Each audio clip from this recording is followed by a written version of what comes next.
This program features live coverage of an African safari and may include animal kills and carcasses. Viewer discretion is advised.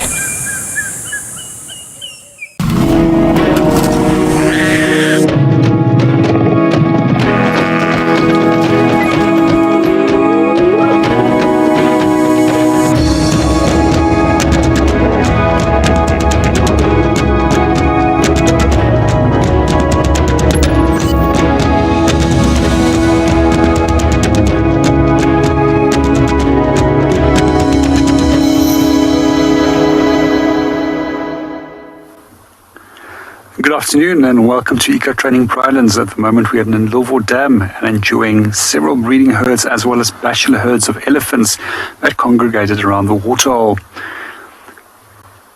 And from our side, a happy recycling day. My name is JP LaRue and behind the camera we've got Craig. And up there we've got one of the most important recyclers of nutrients and minerals within our ecosystem. When it does come to nutrient cycling, elephants are incredibly important for us in this ecosystem as they feed on large amounts of plant material and they can feed on roughly some 300 kilograms of food in a day, of which approximately only 40% gets digested. The rest is all disposed as dung. And what we find with that dung, that it's further broken down by a number of other insect species, which will allow it to be recycled back as nutrients and minerals, which allows that again to be available to plants and eventually to herbivores and indirectly to carnivores in the process. It's not the only important function that elephants do play within the ecosystem. We also find that they create balance between browsers and grazing antelope species. And they simply do that by actually managing the amount of trees as well as grasses in the area, as that they will deliberately manage the balance between that as if they're dependent on both groups of plants. And in the summer months, they more heavily focus on the grasses compared to the winter months where they will more heavily focus on leaf material again.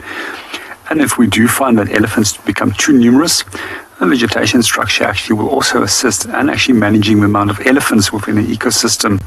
But we also sometimes find that that relationship becomes so detrimental that we might lose the trees as well as all of the other different browsing species in that area. And that means that that area will become a grassland-dominated area, which will lead to a higher increase of grass-eating antelope species again. We just love it when you do ask questions, and you're more than welcome to ask us any questions that's related to the natural environment or our roles out here as naturalists. You can direct those questions to our webpage, on the WildEarth webpage, by just joining us. Or if you're under the age of 18, you can also directly email us to kidstv@WildEarth.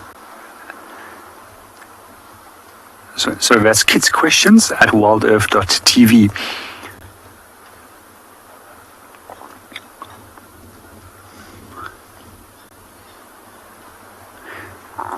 In the meanwhile, let's go and see what the weather is up to.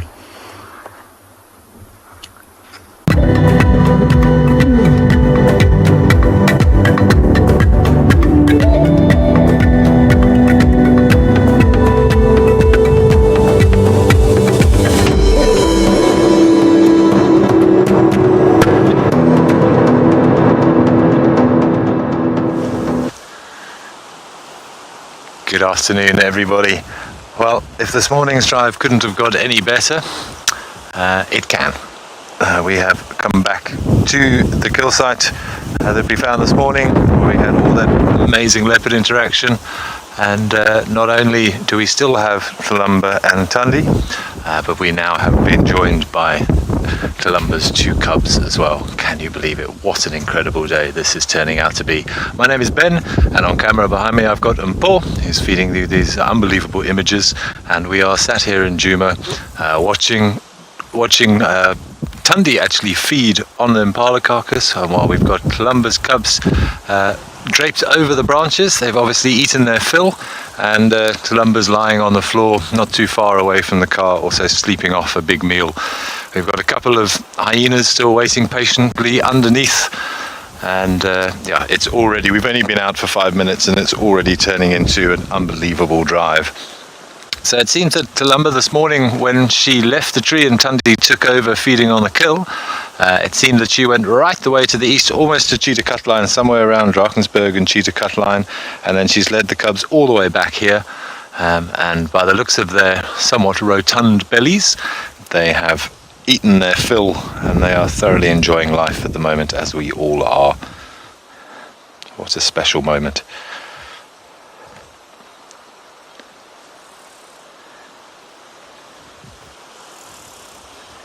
I wonder if this one looks as if it might be going in for another bite of the cherry, as it were.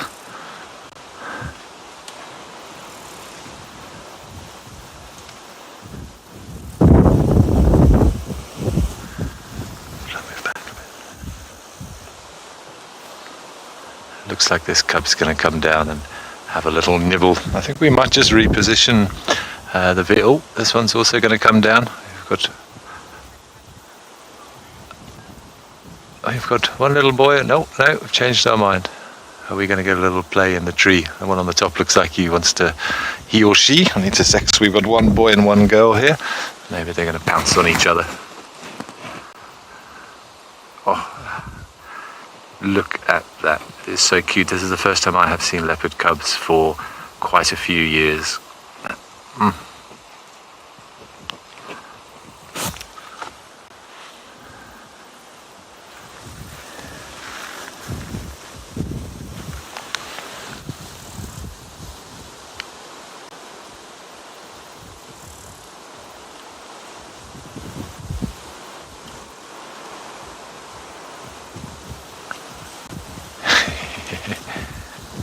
See, even at this young age, they're very, very adept at clambering around in the branches.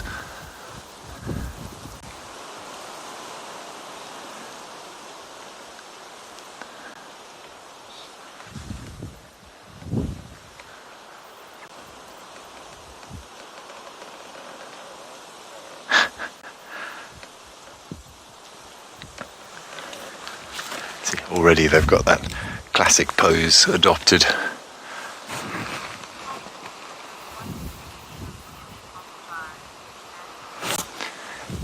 Sina, thanks for your comments, and yes, welcome this afternoon. What a spectacular start. It doesn't get much better than this, and we can only frame 3 of the leopards for you. We've got a 4th leopard down here on the ground. Columba is busy digesting in the grass at the base of the tree, but yeah, absolutely spectacular. I feel no words that I could add to this will make it any more impressive. There, but very interesting to see. So you've got Tundi up there, you can just see her draped on the right hand side, and then Columba's 2 cubs. So we've got grandmother and 2 grandchildren here. I think whilst we sit here and soak up this incredible sighting, I'm going to send you over to the lovely Kelly, and she wants to say good afternoon to you as well.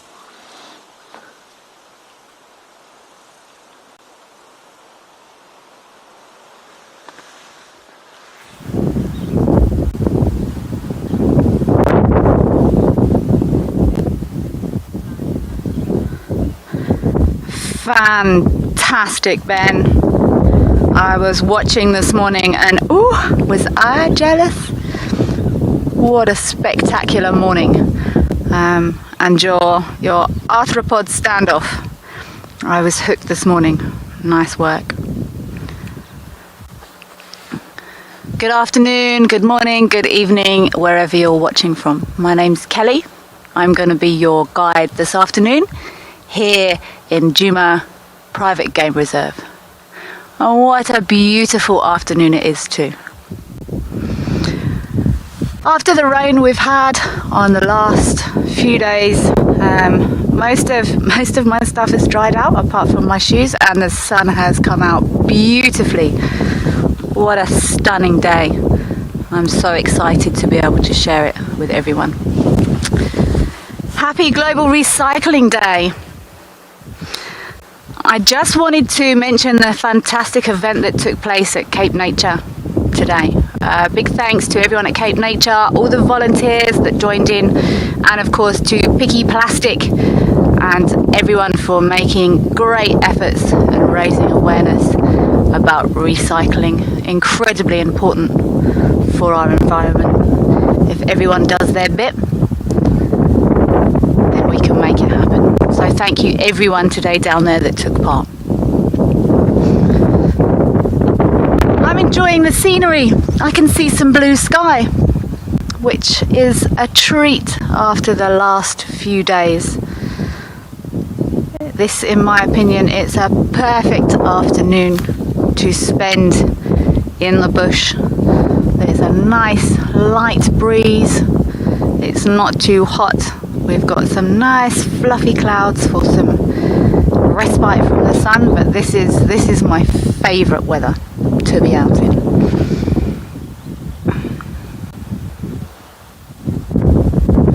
We're probably going to see lots of bird activity, lots of insect activity. The ground is still nice and soft from the rain, and I'm sure all our invertebrates will be moving around and enjoying times of plenty before the winter starts.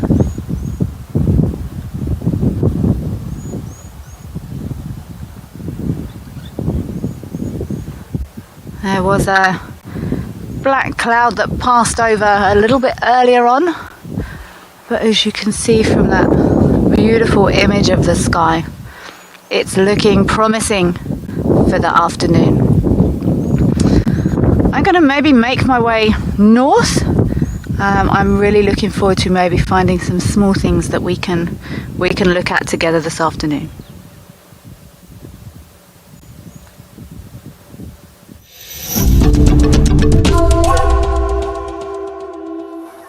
Good afternoon and welcome back to Eco Training Pridelands. We're currently at Ndlovu Dam, and Ndlovu means elephant.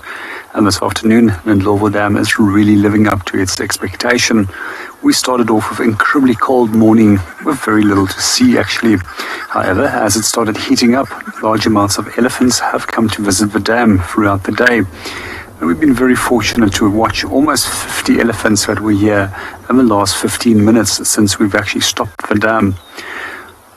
The different social structures that we have seen so far, there's a number of breeding herds as well as a number of young bachelor herds that have come into the area. And quite a few of these young bachelors will often lock their trunks as well as their tusks and play fight with one another. And quite often when we do see play fight with younger animals, it seems to always be very exaggerated. And the reason why it's so exaggerated is to let adults know that they're not being serious. But when it does come to adults that are fighting for access to cows, those fights between bulls can be incredibly intense, and some of the times it can end up with one of those individuals being killed. We're going to sit and watch our elephants and just listen to the different sounds of nature in the background and see what they get up to.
Still sitting here watching this incredible spectacle. See one of Columba's cubs busying herself with what is left of this impala now.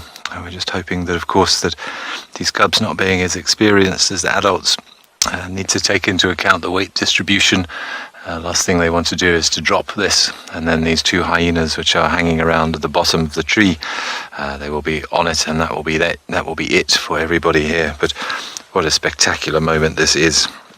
I also want to give a shout out to Cape Nature and the guys down in Penguin Beach and Picky Plastic for all of their great recycling work that they've done today. If it wasn't for them and other organisations and you guys helping out, of course, we wouldn't have this opportunity to view this sort of thing. So important that we look after every aspect of this planet and the ecosystem. But what an amazing afternoon this is. Trying to figure out which is which cub here. Not quite sure if we've got the male or the female feeding. Just the way they're standing and lying, not being able to get a good look. I think this is possibly the female that's enjoying some food, and of course apologies to anybody in terms of sensitive viewing here. I'm sure you understand. Oh, look at those eyes. This is real nature.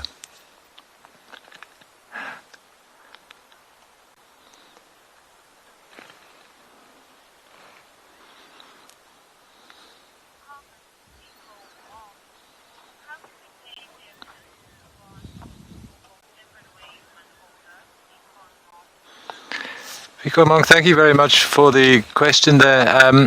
No, these cubs, they are brother and sister, and they will stay together until they become independent, which will usually be somewhere around about between 1 and 2 years. Interestingly, you tend to find in this area, because we have a lot of leopards in this area, cubs often stay with their mother a little bit longer than they would in other areas. Because there's so much pressure from other leopards, they need to be a little bit more able and mature before they can go off and establish their own territory. But once that does happen, then they will go their separate ways, and they will probably never meet up again during their life. Nature has a good way of sort of avoiding inbreeding when it comes to these sorts of animals, and what is quite normal is that a young female will inherit a little bit of the territory, or maybe a corner of her mother's territory, before trying to establish her own. Although she will, of course, be sort of fairly nomadic to begin with until she's strong enough to challenge an existing female in this area. The male is far more likely to migrate further away from here, and that's sort of nature's way to avoid any potential inbreeding. Remember, males have larger territories than females, so he will generally go further afield, and there's a good chance that we may not see him in this area as often as the young female, assuming, of course, they both reach adulthood. Which unfortunately is still a risk. It's not an easy thing for a mother to get two cubs to adulthood. There's a lot of dangers out here. Not only does she have to provision food for them whilst they're growing up for probably another at least 6 months to a year, but there's also the added potential dangers of hyenas and lions and other predators, even things like South African pythons, like the one that Kelly found for you guys the other day. These are all potential dangers that these cubs have to look out for. Though they have got a good bond at the moment, they will play with each other, they will spend time together, but as they get older, that instinct will kick in, that solitary instinct, and they will go their separate ways within somewhere around about sort of 18 months to 2 years.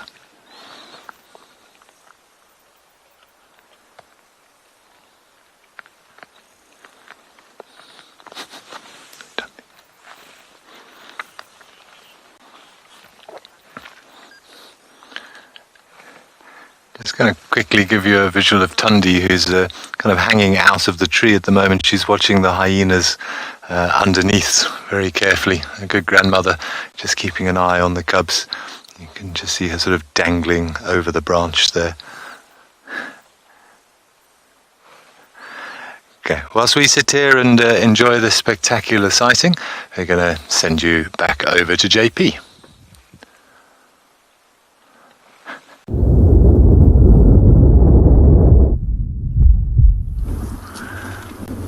Welcome back to Eco Training Pridelands. At the moment we're still watching our elephants, and most of them have now started disappearing or started feeding. And we're still with a breeding herd over here that's busy feeding on the brown ivory, which is one of my favorite trees. I love that tree specifically for the fruit, and it's full of fruits.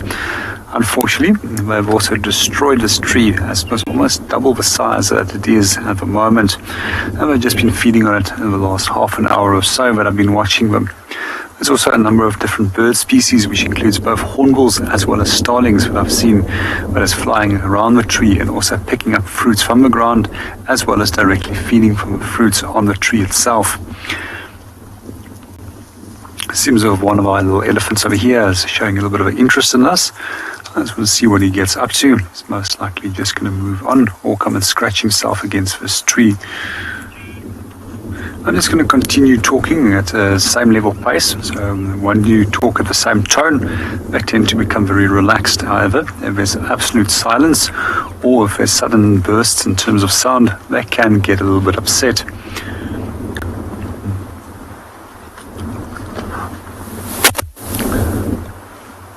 There's another one that's coming straight towards us, and if the wind that's now changed direction, they're becoming curious.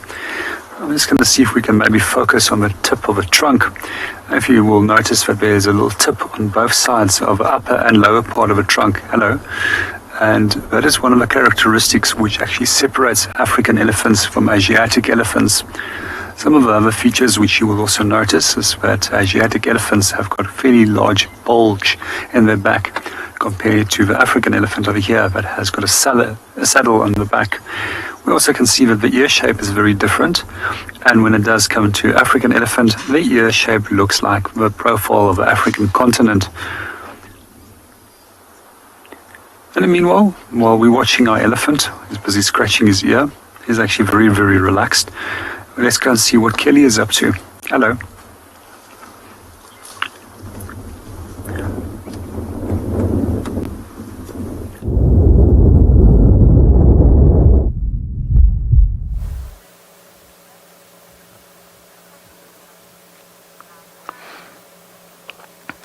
Thank you, JP. We are sat up on quarantine, and there's 3 wildebeest here. Oh, this little one wants to drink. Oh, I might get him. Oh, that looks sore. Gosh. I see Mum is still allowing this little one to suckle.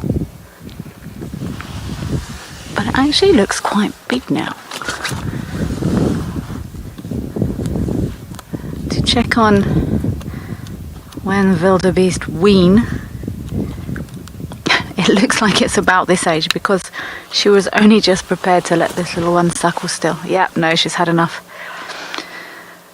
Really interesting little scene we've come across talking about recycling. Nature does it all the time. Everyone loves a dung beetle.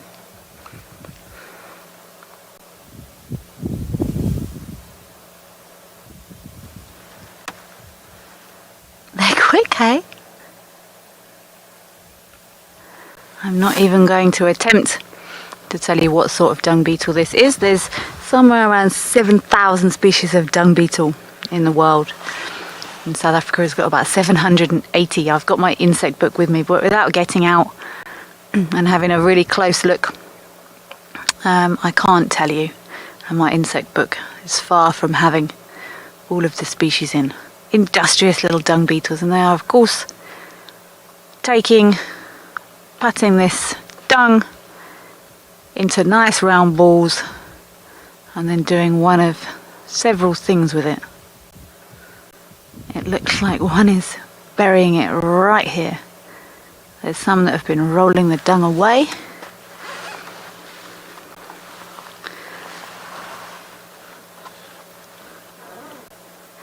So the paracoprids, they will bury the dung directly underneath the pile of dung, the paracoprids. And it looks like we've got one here. The telecoprids are the rollers.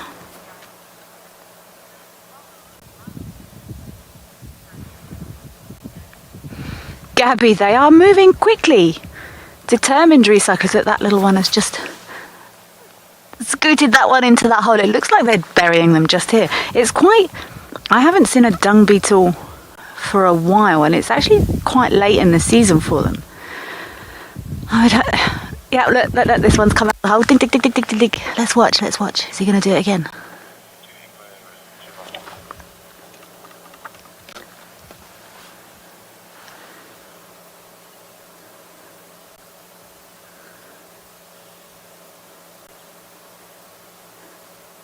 Of course that dung is then buried either directly under the dung or it's rolled away by the telecopterids.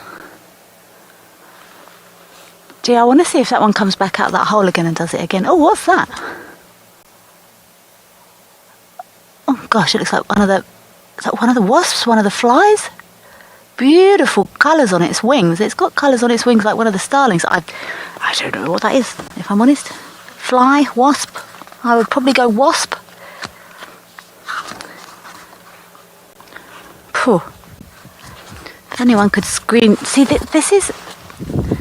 It's obviously hanging around by this dung for a reason. I'm going to try and work out which... This is one of the wasps or one of the flies. I would be very keen to go back and get a screen grab of this guy. One of the wasps or one of the flies. Let's check. I've got my book here. It looks like it's hunting. It doesn't look like it's not a spider hunting wasp. See, and now it's digging. 392. I've got my insect book here. Let's try. Oh, dung beetle's busy again. 392. Every summer I get super excited about all the insects.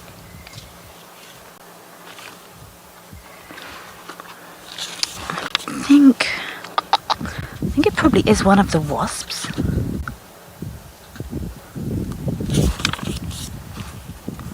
I want to say like it's a sand wasp or something, the way it's moving. See, that's getting closer. But I don't think that's right. Mammoth wasp.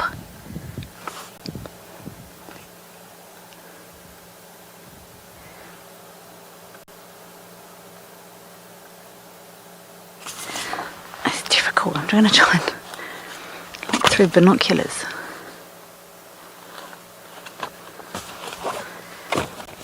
I'm definitely going to try and work out A, what this insect is doing, and B, what it is.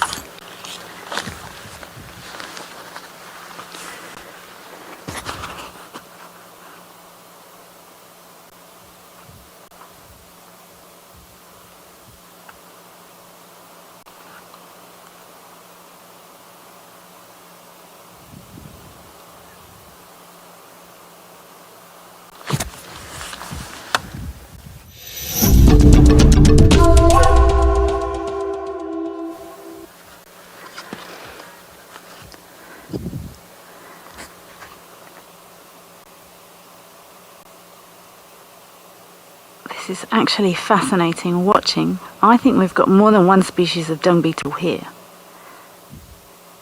because they're behaving differently. One of them was quick up, down, burying dung in sort of a little dip that's formed, and the other two, these guys are here trying to form much bigger balls of dung by the looks of it. Ultimate recyclers. Patting that dung down, making it nice and tight. This is cool to watch.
Well, it doesn't get much better than this, guys. Hey, look at this. We've got side-by-side leopard cubs. They were actually mirroring each other's postures just now. The one on the left, I'm still trying to figure out which is the male and the female. I have a feeling the one on the left is the female. I just haven't had a good enough angle to check yet, but the one on the left had a good meal. You can see how both of their bellies are nice and full. And yeah, they've just shared a little bit of an intimate sibling moment up there. Oh. Absolutely gorgeous. So I want to introduce you to Panda on camera now. We've got Panda who's just started with us on the team. He's taken over from Paul this afternoon. So he's now bringing you these amazing images of Columba's cubs. Just perfectly balanced poise and grace in this marula tree. And just off to the other side, Tundi, their grandmother, is also slumbering up on one of the far left-hand branches. Our two resident hyenas, or two hyenas, have taken up residence around the base of the tree, just in case any of these limbs or a little chunk of meat falls off and gives them a little morsel. And Columba herself is lying in the shade just off to one side. We haven't got visual of her at the moment, but we did see her when we arrived. But an absolutely spectacular afternoon in store for us.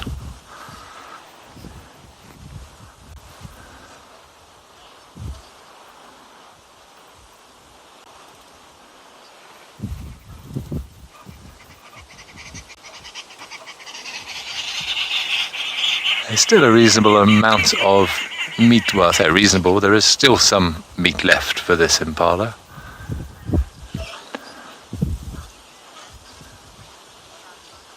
Joshua, are you wondering where Marips is? Yes, that would have been amazing, wouldn't it? And actually, when I pulled in, we saw the female, the leopardess, on the kill and the two cubs up on the branches there. And then we found another leopard, or just saw spots in the grass. And I thought, who on earth is this? Surely we can't have what would have been because we had Mawati this morning, 1, 2, 3, 4, 5. That would have been a 6th different leopard at this kill. I did wonder if it was Marips. But no, it turns out it was Columba, and she was quite happy to allow Tundi to feed and her cubs up in the same tree. So even though leopards are solitary animals and they generally do keep to themselves, they all know they're related. They're all sharing genetics. They're all sharing the same sort of scent. And in a situation like this, where there's no great pressure on the food resource, then it's a bit of a share and share alike scenario. But how amazing would it be if Marips did also come and join? I know he was last seen a couple of days ago by Tessa down on Chitwa. So it's not impossible that he might show up. And I think, well, that would just make my day. I don't know what else we could possibly do to have 6 different leopards in one day, but as it is, I'll take 5. But yeah, thanks, Joshua. We will let you know if he does perhaps turn up.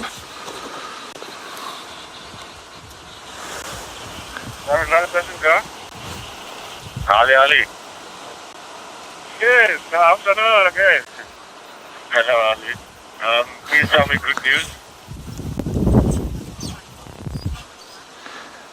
Nikolova, thank you very much for your comments, and yes, welcome this afternoon. It is an incredible sighting. I mean, what else can we say? Look at that face and those great big ears. Oh, that is just absolutely mind-blowing. They're Yoda ears. Can you come in here? Can you come in here?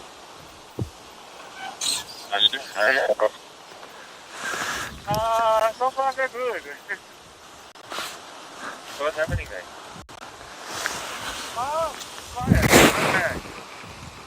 Okay, I'm just trying to have a look if we can figure out who's the boy and who's the girl. Just from this angle, it does look like the one on the left that you've been watching is definitely the female. So she has just finished feeding, and that would make sense probably that the younger male maybe ate his fill. There is a slight difference in size, even though they are obviously born at the same time. He is just slightly bigger than her and potentially has eaten his fill first.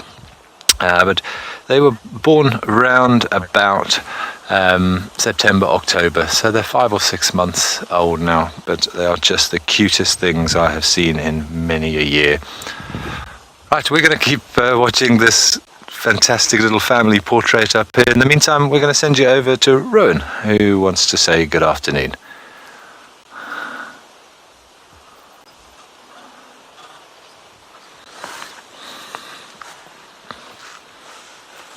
Hi everyone, good afternoon, welcome to Ngala. We are currently following an enormous elephant bull. He's making his way towards Clara Dam, which is one of the watering holes in the east, and you can see him approaching another younger elephant bull. My name's Rowan, I'll be your guide today. Morgan's behind the camera, and then yes, we'll just follow elephants towards the water. There are a couple more bulls behind us, but we decided to stick with the biggest one. And a little bit earlier, I mean, this guy was crunching branches or like snapping them in half. That's literally the thickness of my arm with his teeth. You can see even just driving behind him, the size of his tusks, it's pretty much that thickness. So he is in must, that's why we're staying quite a bit behind him, and you'll see as we approach closer he'll start swinging his head from side to side to actually keep us in his sights as well. So we don't want to approach too closely, but see how he stopped there and actually turned to face us. So rather just switch off there, give him his space, let him go a little bit further away from us, and then we'll catch up again. Absolutely no rush for him though. He knows exactly where the water is and he'll get there in due time. Old man. You can see the other bull that was on the road just kind of moved off very quickly when he started approaching. I would too. He's still carrying one of the branches with him, one of the twigs. Heather, when do elephants stop going into must? Heather, the males will go into must until they die. Yeah, they only start going into must at about 12 to 13 years of age. So when they kind of reach sexual maturity, it's also when they are being kicked out of the herd. So talking about the must, you can actually see the secretions or the dripping down from the penile sheath, and then secretions on the side of the head. And then of course there's the smell that comes with it. And Morgan described it a little bit earlier, smelling like horse stables. And I think you're quite right. That mixture of, you know, horse urine and poo and then hay or wet hay, pretty much spot on there. I think he's actually waiting now to see what we're doing. So we'll just wait to see what he does and then go from there. Really no rush at all this afternoon. While we wait for this elephant to go to the water, we're going to send you back across to Kelly.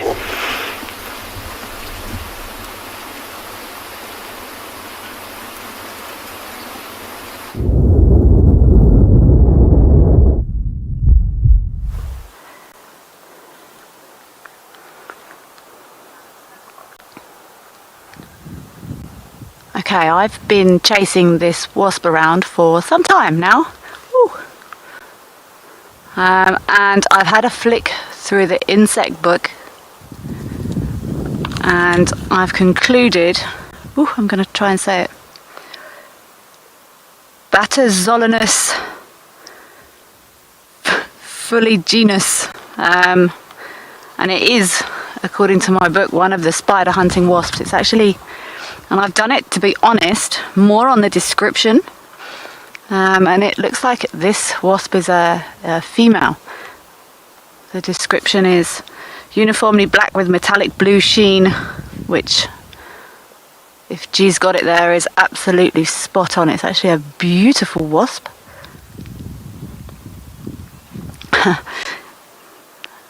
Antenna yellow or black. I don't know if you can see what colour its antenna are. It's black. Males are smaller, banded brown and yellow with yellow brown tipped wings. And these females specialise in hunting orb-web spiders.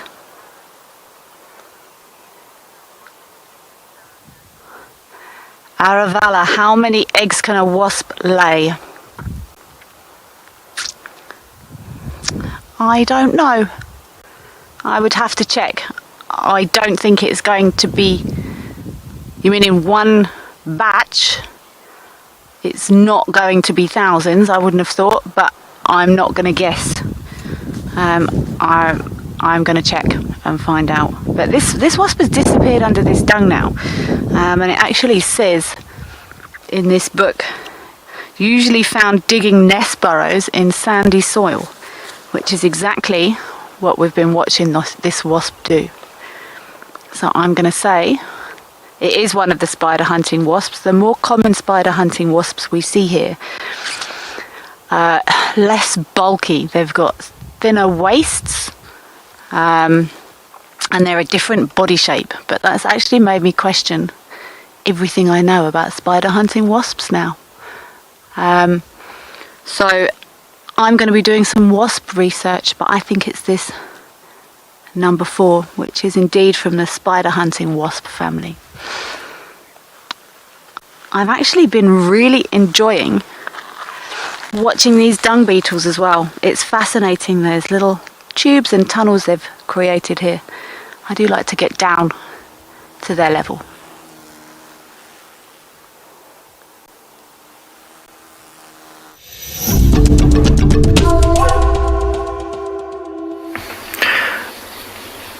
Listen to that. No, I actually want him to chew that stick. So he's actually gotten a bit smaller now, but he was carrying it with him. He pushed over a tree early on. Oh, there's another bull in front of him now, approaching from the other side. You can see ears played out. But this guy did not even flinch. He's a lot larger than the other bull, even though the other bull is in must as well. But there's no chance of fighting with this big bull. Anyway, so yeah, they pushed over a marula tree, and he was eating from there, and he just carried the stick with him for about, I don't know, say 100 meters, 150 meters, and I was just spending some time eating it. But I'm sure eventually he'll make his way to the water.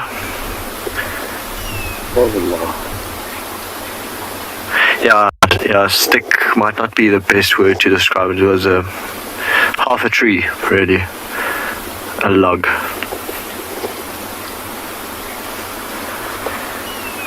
Anyway, so we are stuck behind him. We wanted to go check Clara Dam, but now, not so much. I think there might be a herd of elephants that came from the dam that's on the other side of him. I can only see half a ear.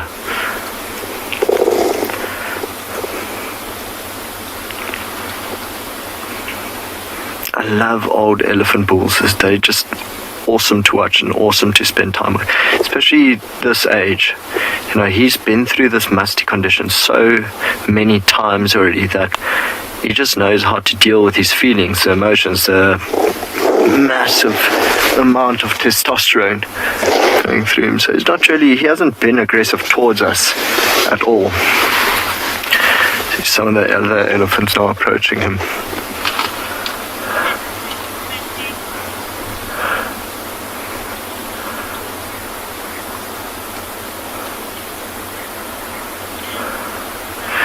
Yeah, and he is just chilling, eating his log.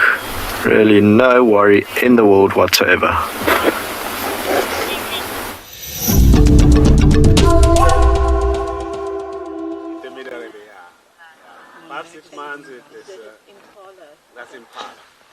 Right, well, as you can see there, Panda's just zooming in for you. We've managed to get a visual of Salamba. So there she is. She's keeping a beady eye on her cubs, as you can see. So she's enjoying a little bit of shade, busy digesting. She had a good meal this morning and obviously had a little interaction with Bulwati. And then she walked quite far, all the way over to the Drakensberg Road from where we are on Philemon's Cut Line, and then brought the cubs all the way back. So she's had a busy day and she's done her motherly thing, and she's done it incredibly well. Yeah, she's having a nice relaxed afternoon. Dumped the kids with grandma, and Tandy is also having a good sleep up in the tree. Jesse, thank you very much for the question. Yes, the hyenas are still here, but I think they know that there's no great rush. They are both passed out. I don't know whether maybe we can zoom in just so you can see. We've got two here.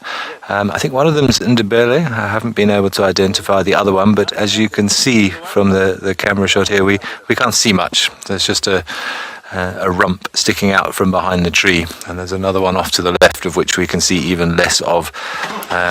They know the deal here. They are just waiting for their opportunity, and so with these cubs potentially manipulating that prey and not having the experience that the adults have, it is possible that something falls off. There are a couple of legs dangling down from the impala, and of course if one of those were to drop down, they would snuffle that up very, very quickly. But they are still here, and they will remain here, I'm sure, for a while. They look pretty set in for the day now.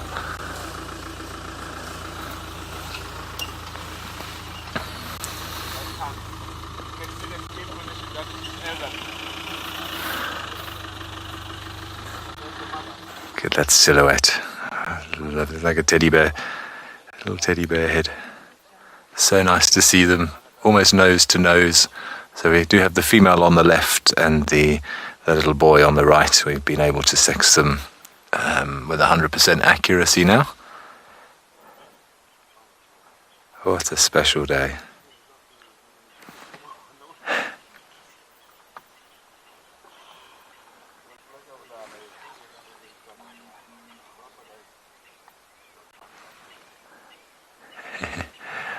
Just the female keeping an eye on Tundi, seeing what she's up to.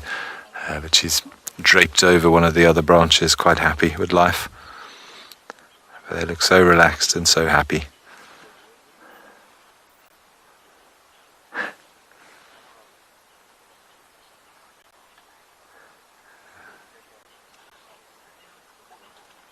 It's a perfect branch for them, actually. Right next to the kill, nice and exposed and open. Very, very safe. You can see Tundi on the left there.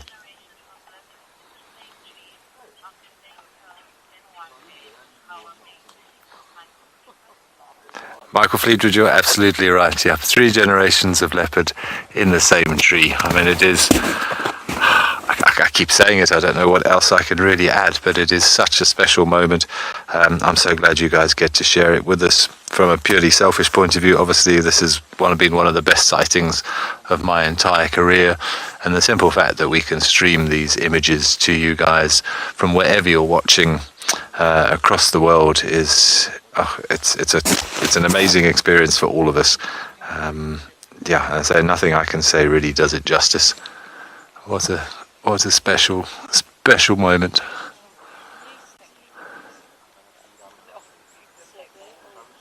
And we have sunshine for the first time in 4 or 5 days. The sun comes out and so do the leopards. This is now 5 different leopards that I've seen around this one tree today. It's insane.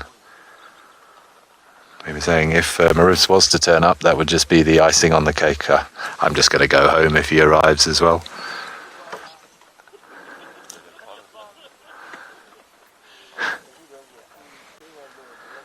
That cub on the right looks so comfortable there. Got his chin resting, still watching, still aware. I've just heard from Tessa, who's not out this afternoon. She's telling us that this hyena is Ribbon. In fact, I could actually have figured that out myself. I see she's got no tail there. Thank you, Tessa. Yeah, so Ribbon has taken up residence at the base of the tree. She knows what she's doing. She's seen this all before. And yep, with the patience of Job, she is waiting for an opportunity. She probably knows that we've got some little ones here, and they may just make that mistake.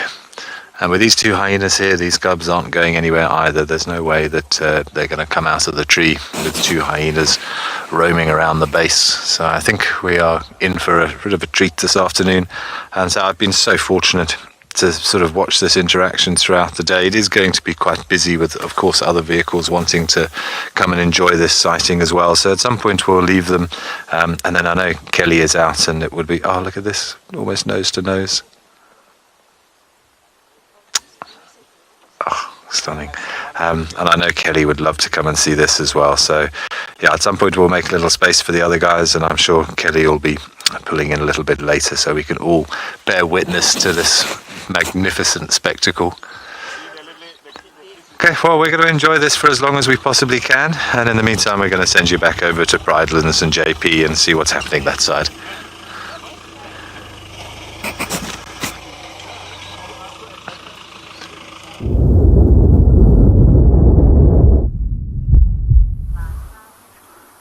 Welcome back to Pridelands, and that's an absolutely amazing sighting that Ben is having there with the leopards.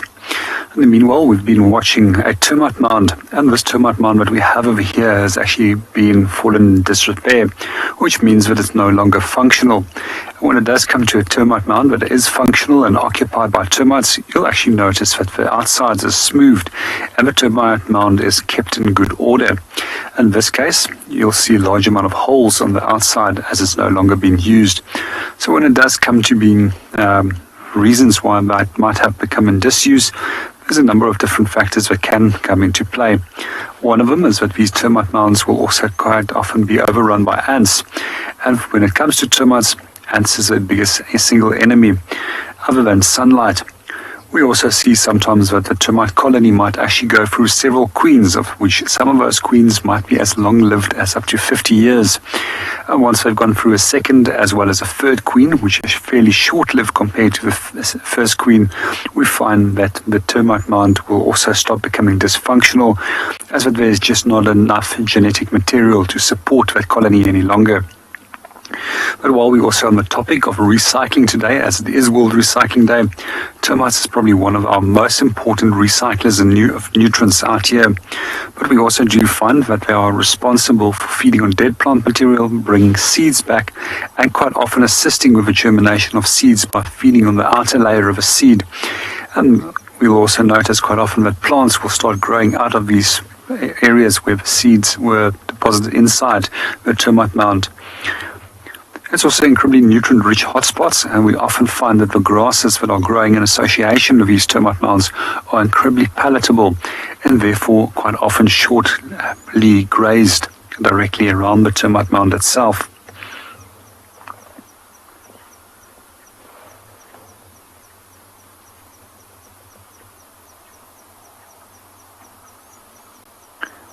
These termite mounds that has also come into disuse also quite often becomes homes for quite a wide range of different animals.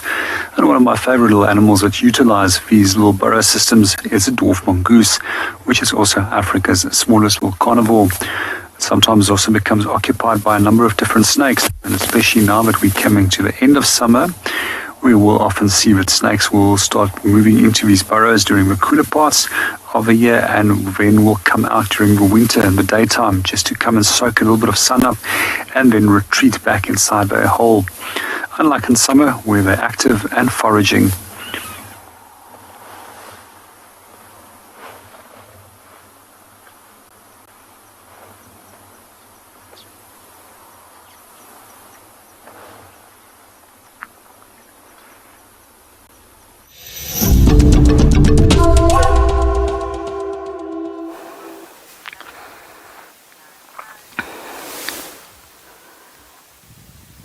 I'm still here at my little midden, and it's really got me thinking about the smaller things we see here and we often don't spend much time with.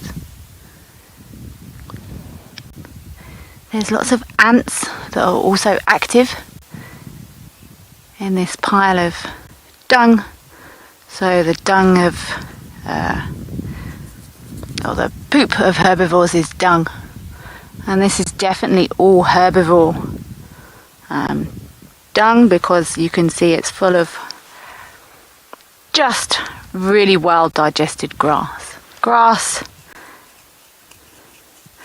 and this is actually impala dung, so there's also going to be bits of stick, bits of bush, because impala are of course mixed feeders. I think this is probably a little bit of wildebeest dung as well here. Slightly larger pellets, and we did see 3 wildebeest here when we first arrived. But just in this one area, I've been here for a good 20 minutes or so now, and we've seen different species of dung beetle, we've seen different ants, Also incredibly active in this dung pile. We've had our spider hunting wasp, and this is an absolutely perfect example of how, if nature is left to its own devices, it works absolutely perfectly. There is a whole host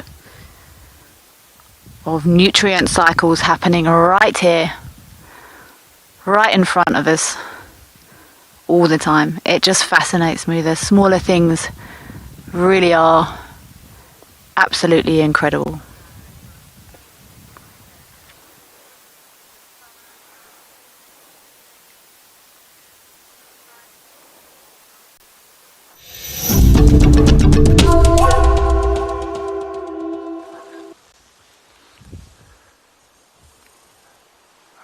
Well, not much has changed since you left us. Not that we're complaining in any way, shape or form. You can just see Tundi on the left of the screen there. She is up.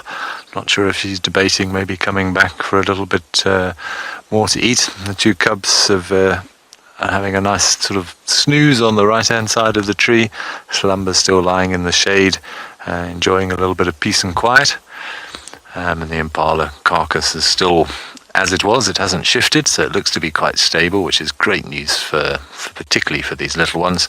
And Ribbon and the other hyena who we've yet to identify are still very much fast asleep under the tree, just in case.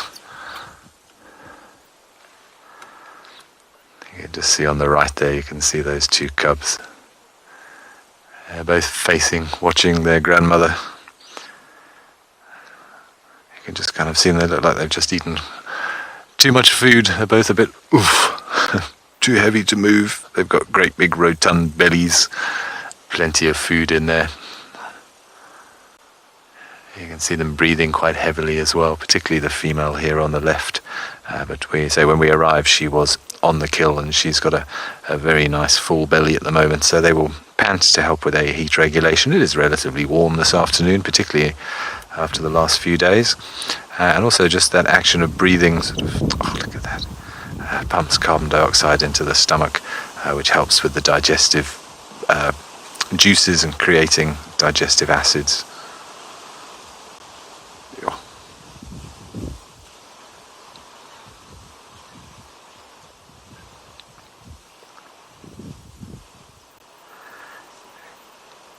Okay, speaking of being a little bit too hot, we're going to send you over to Ruan, who's also got some animals that sound like they're trying to cool off in this nice summer's afternoon.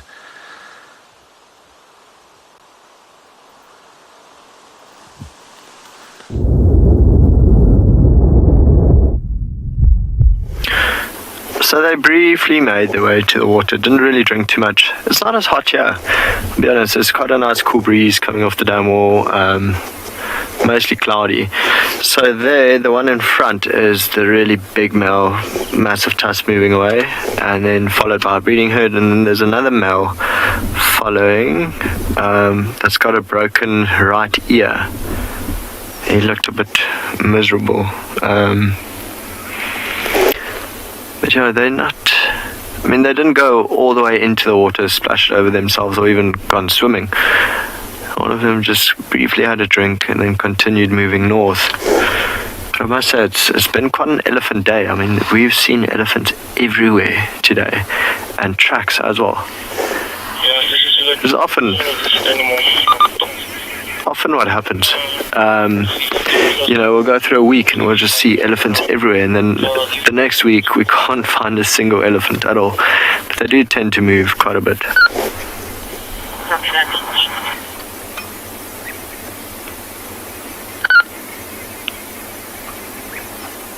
A very cool scene.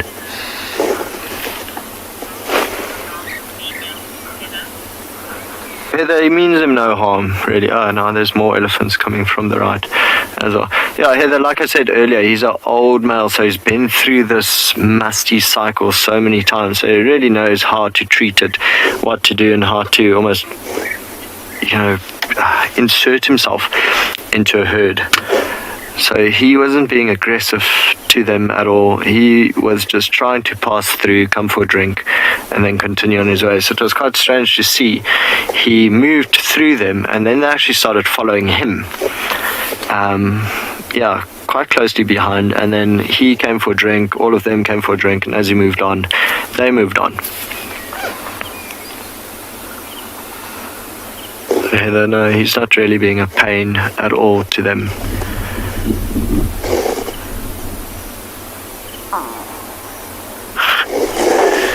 Speaking of elephants, there's another one trumpeting off just behind us somewhere.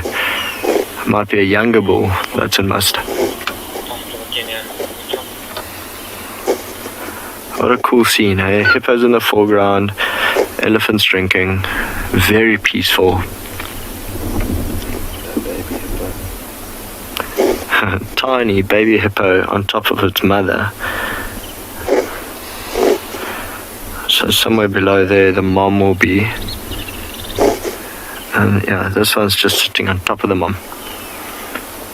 So very, very small.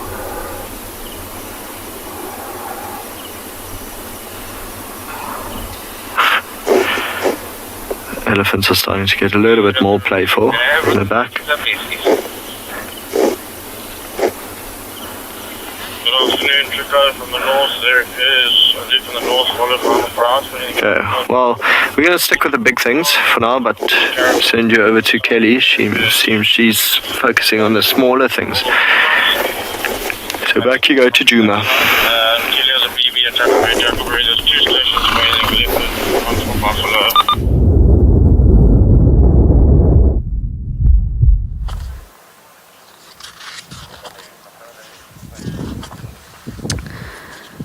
I've just found this beautiful little lizard that, to be perfectly honest with you, I can't actually see with my eyes, so I am just using this incredible imaging from G here to try and identify it. It's not an agama and it's not a chameleon. I think it might be one of the little, possibly one of the skinks. I haven't actually got my reptile book with me. I know it's not a... Maybe it's a young rainbow skink that hasn't come into colours yet. I know the rainbow skinks normally... It's actually the reverse of a lot of the other animals, whereby the... normally most animals, blue is a colour of dominant... Oh, there's a beetle next to it. Wow! Huh. I wonder if that lizard... I wonder if it's going to eat that beetle. Go on, go on. Oh, I think it is actually... Or is it a bushveld? Oh, it's gone now. I'm not sure what sort of little reptile that was, but it was... Oh, there he is. Still there. I thought he was maybe going to eat that beetle. It's actually really nice to have a look at some of these tiny little reptiles, because they don't normally hang around, and to me this is starting to suggest this thick summer grass is starting to die back. We actually just gotta go left a bit, G. There he is.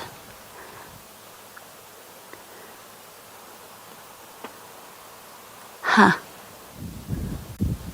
That's actually a beautiful image. I can't... Oh, the light is on this screen. And this is actually a very small... It's difficult to get a scale. I've just turned around and I can't actually see it with my own eyes at all. It says to me that maybe this grass is starting to recede. We just actually saw a steenbok as well that obviously didn't hang around as per usual. But I think it's probably the first time I've seen a steenbok since I've been here. And the grass is just so long and thick that we don't normally get a chance. So the skinks have smooth, shiny scales that overlap.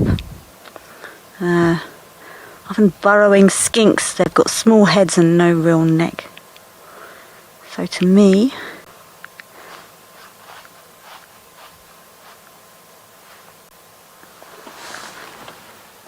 this is probably a little skink, but maybe a bushveld skink.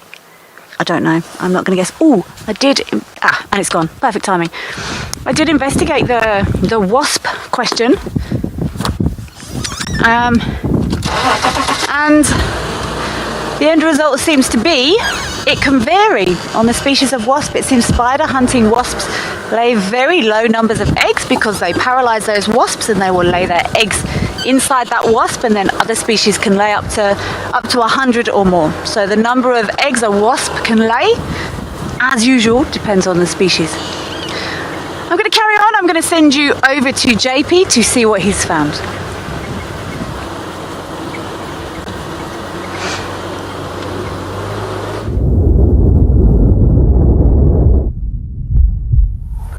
Welcome back to Eco Training Pridelands. At the moment we're looking at a knob fawn which has been partially ringbarked by an elephant. If a tree does often get ringbark for the full circumference of a tree, it can actually kill it off, as it can no longer actually transport nutrients and minerals to the upper part of a tree via the inner bark, which is responsible for that process. There's a few things that I just thought might be interesting, as we are on World Recycling Day, and we are bringing in a number of examples of how nature recycles. The first one of those examples is where we see, when it does come to knob fawns, is that they actually form part of a greater group of pea family members. And when it does come to pea family members, they've got a very unique ability of actually recycling nitrogen from the atmosphere, and they do that by means of a relationship with a bacteria which they have that lives in the root nodules, which is known as a rhizobium bacteria. Indirectly, that nitrogen gets diffused into the soil, it enriches the soil, and it also becomes accessible to a number of different other plant species. And we do look at plants as well. They also recycle carbon dioxide for us, and they use it in the process of photosynthesis. And one of the waste products that they then provide, which we are totally dependent on, is oxygen. As we also look a little bit closer, we will notice that there's also a log that's been full of tiny little holes, and this is where some of the wood-boring beetle species have actually started boring into the wood, assisting with the decomposition process. And most likely, if we do lift up this log, we actually might even find some termites underneath it. And if we do, I'm not sure if the camera will be able to see them from there, but there's tiny little pale looking termites underneath the log. I'm just going to put the log back, as that they don't like sun actually, as sun can also harm them. And they're busy feeding on this dead stump, and that will then also be recycled back into the system as nutrients for plants. Something else which I did find that's over here, which is pretty interesting. This is actually part from the inner bark where the elephant was chewing on, and it then got dropped onto the ground. And I can see that there's actually several pieces that's around here. One of the things that I do find particularly interesting about the inner bark is full of tannin. So quite often the bark of these plant species are also used for tanning leather. We also will find that the inner bark can be quite stringy, and it's actually very effective for actually making rope from it.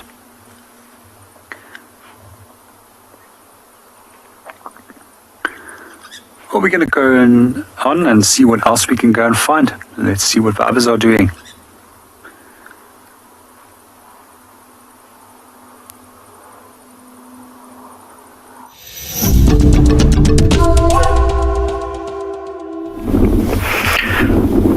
So all the elephants have left now. I think there might still be a few more coming from the south, but yeah, around the dam there's nothing left. So it's only the hippos inside, every now and then coming up for breath and then going back down, except the baby. Of course, they can't hold their breath as long as the adults do for now. This baby probably would be able to hold his breath for about a minute, 60 seconds or so. Then as it gets older, the lungs will develop and it will stretch all the way to 5 minutes. It's not often that you see a hippo literally hold its breath for 5 minutes, but they can if they want to. I keep quiet for a little while. They were bellowing a bit earlier. See if they do it again. I love when they twist their ears like that. Little Shrek ears. Like a tiny motorboat on each side of the head.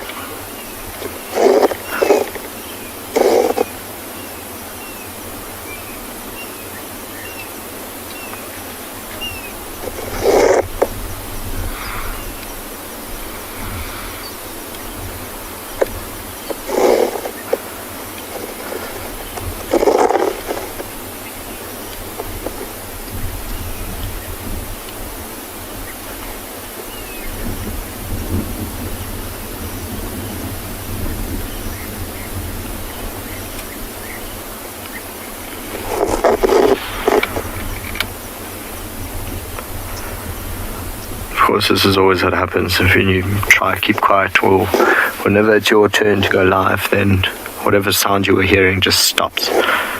So now they don't want to make a sound, except you're under pressure.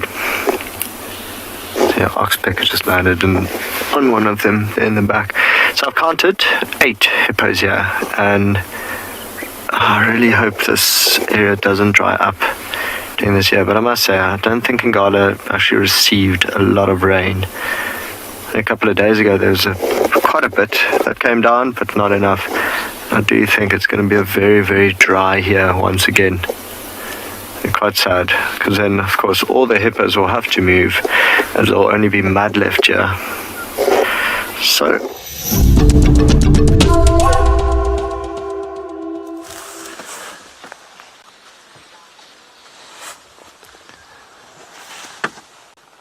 right, well, one of the other hyena, we know we've got Ribbon. She hasn't moved since we've been here, fast asleep in the shade. The other hyena has moved to, I think, just relocate to some extra shade. So if any of our viewers can help with an identification, I would greatly appreciate it. So I know how well known and well loved the Stuma clan is, and I haven't quite figured out who's who yet. So if anyone can help us with an ID here, it would be greatly appreciated. So we've got Ribbon and this one.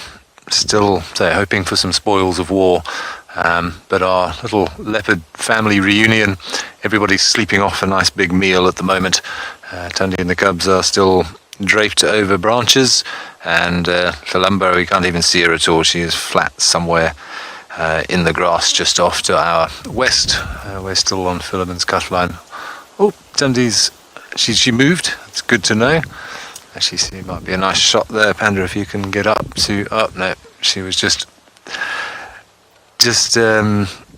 relocating herself slightly, but again, classic leopard pose. I love the way that she's got her paw there and her chin draped over her paw. She just looks so comfortable.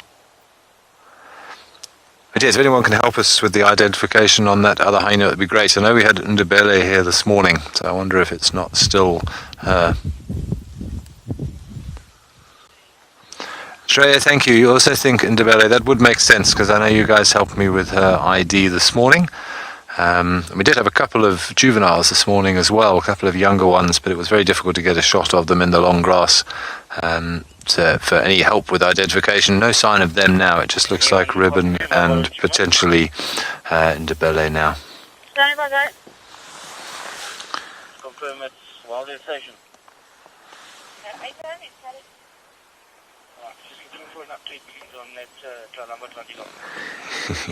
These little ones are properly passed out now.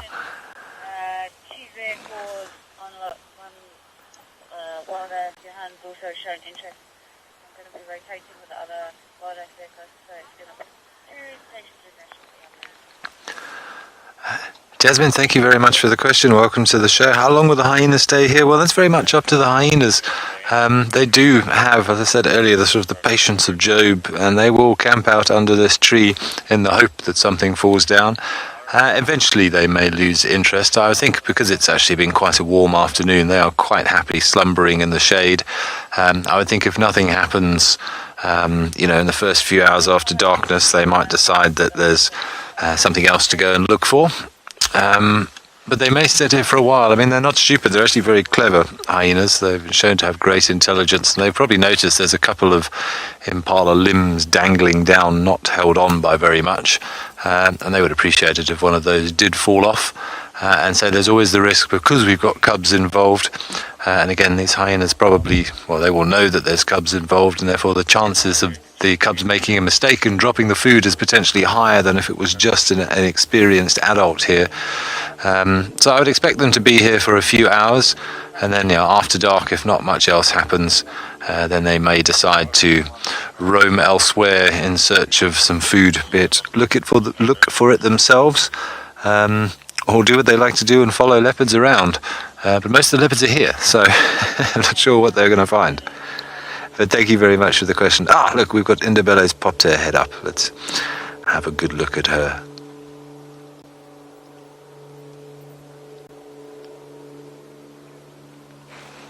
They're actually just cooling off nicely. There's a nice big cloud just gone in front of this afternoon sun.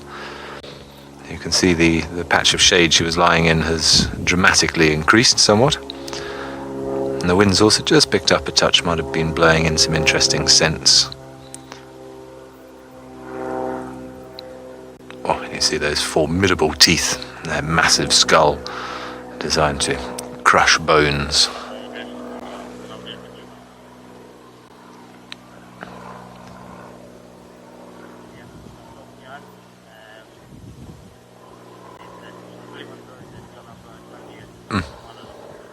Awesome. She's actually got a very beautiful face, old Ndebele.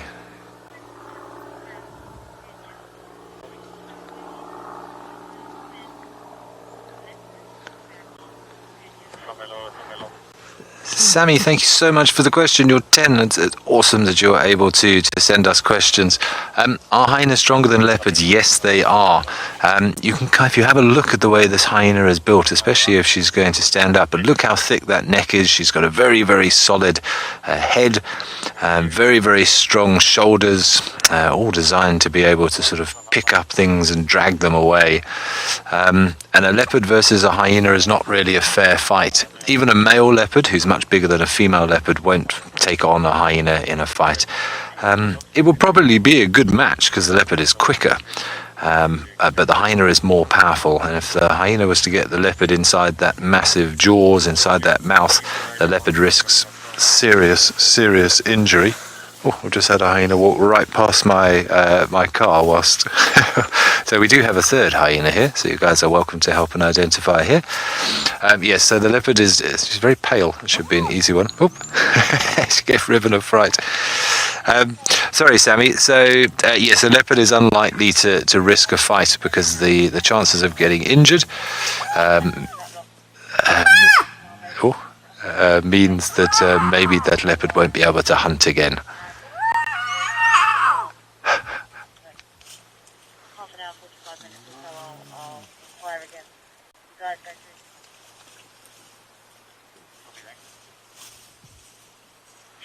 Thanks so much.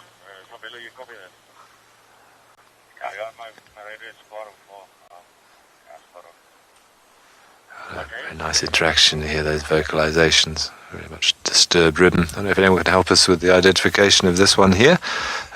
Didn't even see it coming. It snuck past me and I just heard the grass rustling right by my feet. Thankfully my feet are in the car because this hyena walked about 30 centimeters away from my feet on the way past. It gave us all a fright. We were all watching Ndebele.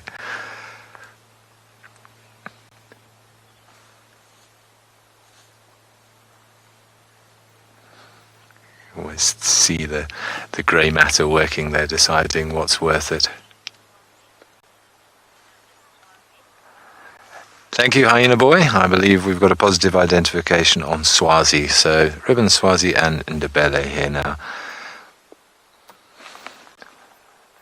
See the cubs are just monitoring what's going on. Tundi's seen this all before. She's occasionally sort of flickering half an eyelid in the general direction of what's happening, but she knows that she's got everything under control.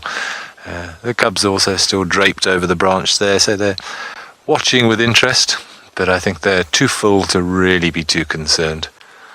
Oh, Swazi looks like she's found a little bone of something. Obviously something the other ones missed while they were having a snooze. She's got herself looks like a little piece of rib, perhaps. Are there any stations at the Nisika tracking zone?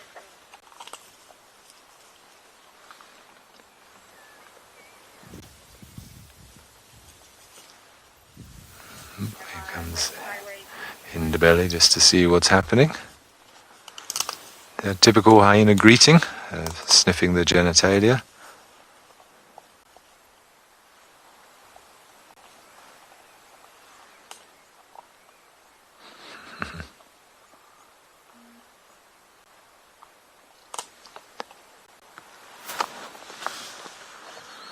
What a treat this afternoon, eh?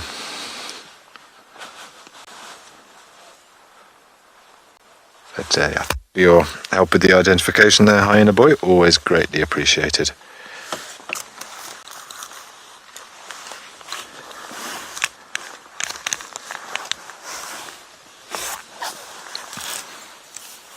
Oh, and here comes a fourth.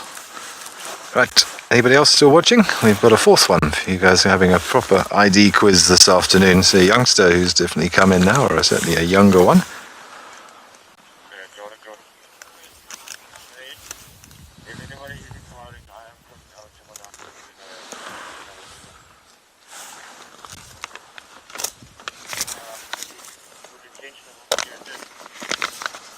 You can see this sort of juvenile on the right there.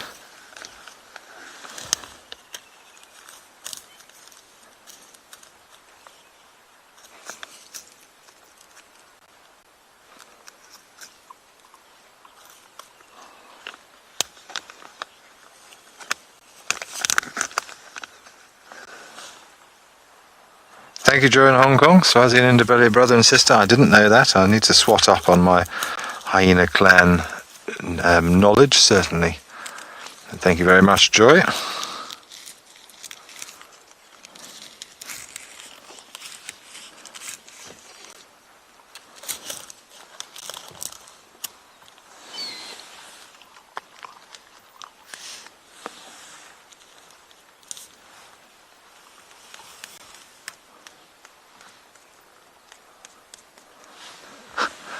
This hyena that you're seeing now has plonked itself down about 3 meters from the Kala. Oh, look at those teeth. Another busy afternoon.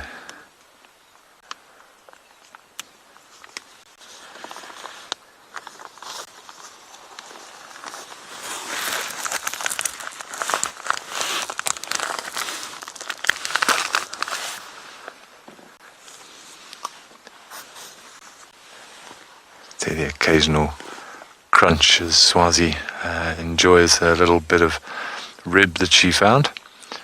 I think what we're going to do now, there's a little bit of interest obviously from the other vehicles, so I think we're going to make space and let some of the other vehicles in the area come and enjoy this incredible sighting, and then I'm sure either myself or Kelly will be back here in a little bit and we will keep you updated with what's going on.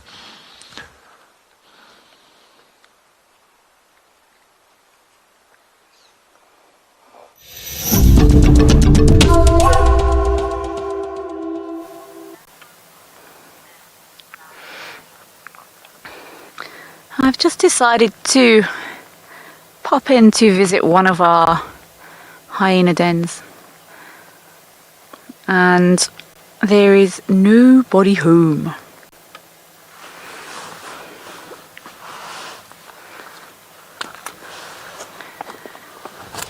It could be that there is a cubby in here. If there was a cub out on its own, then I wouldn't stay here. But I just wanted to come and have a little look here, see if there was any sign of activity. It is very usual for hyenas to rotate den sites, especially if they've been at one particular den site for a little while, because it can actually get a little bit stinky in there. So I, for one, am not concerned that there's no one here. We've had lots of rain the last few days, but it's incredible how nature, I often wonder, flooding and things like this, but nature is perfect. And I'm sure they've either, well, this is actually, you can see it's actually on quite high ground, not on a road where there's likely to be any water flowing in there, and if there was going to be by some stretch, then Mum would know. So I just wanted to pop in, have a quick look, and there's no activity. I do know there are a few hyenas scattered across the property at the moment, so it could be that everyone is off scouting and snooping for scavenged items, which is why there's no one here.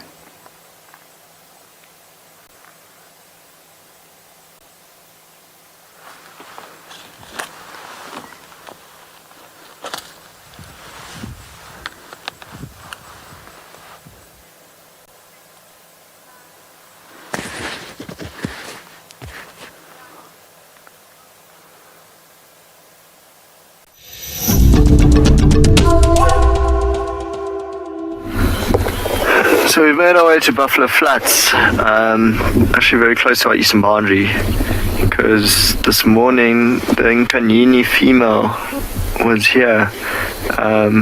It's a female leopard. She's the actually only surviving youngster of a Nyala female now, and she was around this area, but she went further east, so maybe she could be in the thicket there, or she could have crossed over into Kruger National Park side. But what's bizarre is we're just watching the wildebeest, and there's one still golden youngster, but then there's one more that ran off. That's a lot younger. I'd say probably about 2 weeks old. So born very, very, very late in the rainy season. Of course, it does happen. I mean, that's what we saw this morning as well with the baby impala. Actually, just looked like a newborn. So of course, very late. Oh, you can see the youngster now drinking from the mom. Where? Just behind that youngster. So it's drinking. There we go. Still very, very small. It looks like they were pretty much settled for the day, which makes sense. I mean, it has been quite breezy, a little bit windy, so of course they'll settle down and just watch, especially in an area like this known as Buffalo Flats, because it is quite flat grassland and safe for them. It makes it harder for ambush predators such as the Nkanyini female to actually sneak up on them. Not that she would go for a wildebeest. Maybe she could, single out the youngster, but even that would be very, very tough. Although there have been cases of male leopards taking down fully grown wildebeest. I remember seeing a video not too long ago. It's incredible animals.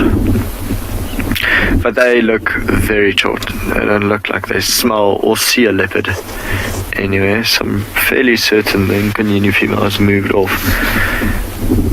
They'll settle here for the night as well. It should be quite light. I mean, the cloud cover's not too bad. The wind's not too strong. They'll be able to see miles around themselves. Safe spot for them all. Of course, when they do sleep, some of them will be awake, others will sleep, some will graze. I think there's even a head of a giraffe right there next to the fig tree. Everything's here. Yeah, sorry. No, I can't see it anymore. Just saw the white tips of the ears. Of course, that white tip being a follow me sign, even for human beings, it sticks out a lot.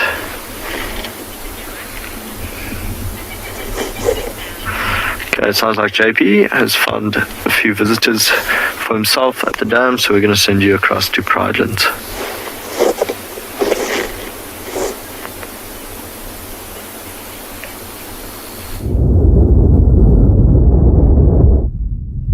Welcome back to Pridelands. We've been out and about and looking at the smaller components of the ecosystem and a number of different important recycling as well as nutrients recycling mechanisms within the ecosystem. We'll quickly pop that in Lovo Dam to see what's. And there's more and more elephants that have just come in to come and have a drink, and they just seem that they're almost on the way out now to leave. Most of this group is all a big breeding herd that has been followed by several bulls. However, one bull seems to be slightly more dominant than the others and have pushed the others away from the rest of the group. There's also a number of individuals that are actually struggling to get up that embankment, while some of them were also rubbing themselves against the embankment to get rid of a little bit of an itch. One of our individuals in the front now is actually also using some of that's been loosened now to throw over his body. We'll often notice that after they've drunk, they will actually go and mud bathe or dust bathe themselves. And that's to relieve themselves from all kinds of itches as well as parasites that might be on them. And it also is believed to have a cooling mechanism, obviously. Let's see what our elephants is doing and how they actually manage to get up that steep embankment.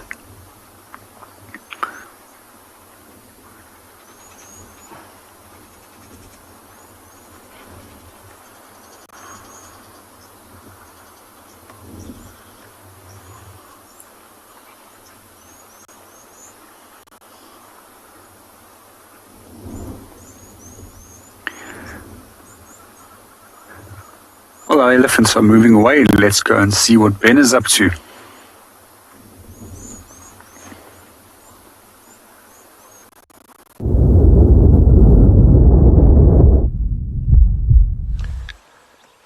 Thanks, JP.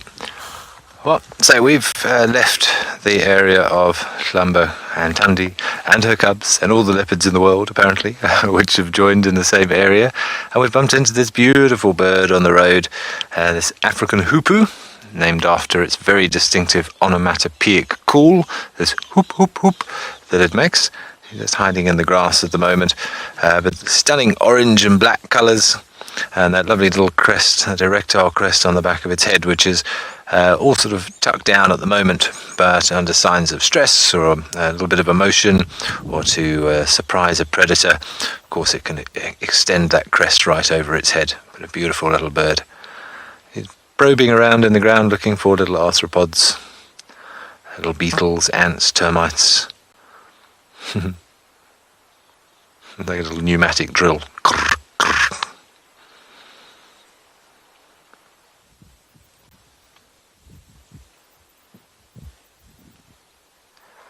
They are monogamous pairs, so there'll be another one in this area, and during the breeding season they will use a hole, a natural cavity in a tree, or maybe an old woodpecker hole or an old barbet hole, which of course are two species that can make their own holes in the nest, and they will breed inside those holes.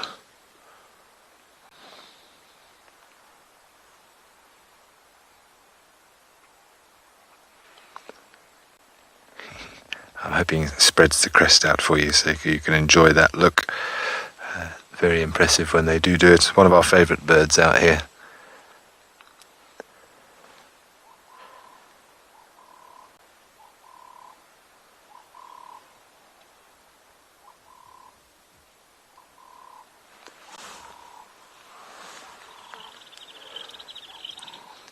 It's great that we can go from watching a family of 4 leopards basically, and then we drive around the corner and we're met with something equally beautiful, and a completely different change of pace.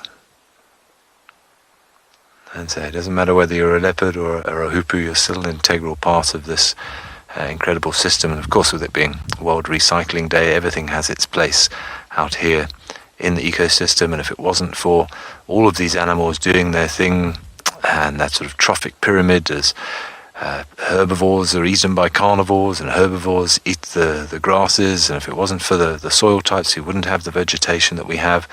And then the unsung heroes of the bush. I know Kelly was showing you a dung beetle a little bit earlier. We need, there we go, we need those dung beetles, and we need the millipedes, and we need the termites. We need something to complete that circle and put all this nutrients and this energy that is being absorbed by all the other animals back into the soil so it can be recycled once again and used. It is not a process, it is a cycle. It is reusable. So important out here. Right, in the meantime, whilst we were sitting here watching the hoopoe, we thought in the distance somewhere over here, sort of southwest from where we are, we could hear a couple of branches breaking. So I'm going to have a look. Sorry, Quinn, sorry, I heard it was from Zena, but I didn't quite hear the question. Would you mind repeating it for me, please? Sorry, Zena, I'll answer your question now.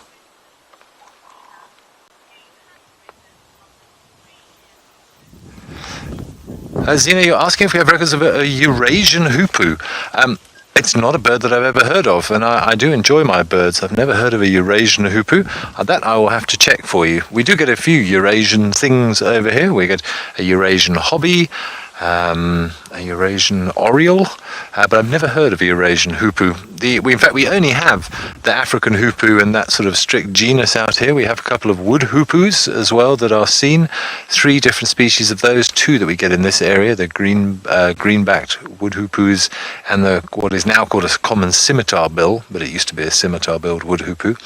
But I've never heard of a Eurasian hoopoe, so if there are any records of it, it's not a very well-known one. But you've piqued my interest now as a keen twitcher, and I will go and have a look if there are any records of it, and hopefully I'll get back to you next time you come back to us.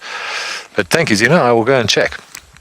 As I was saying, somewhere over here, whilst we were watching that hoopoe, we heard a few branches breaking. So since I'm having a bit of a breakout day today, having seen not much for the first 3 drives, and the ridiculously insane leopard interactions and hyenas that we've had this morning, I'm going to go and see if I can't break my Juma elephant ducks?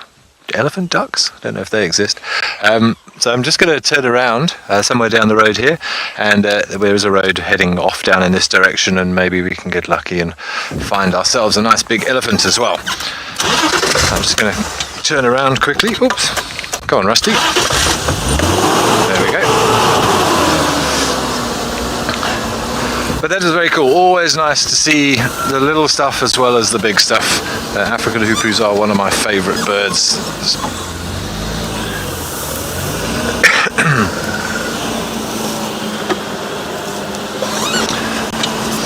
Okay, well, I go and see if I can track down what made this these branches cracking. What cracked these branches over here somewhere? I'm going to send you back to Kelly. I think she's also enjoying a spotted birding, so maybe we can ask her if she's ever heard of a Eurasian hoopoo.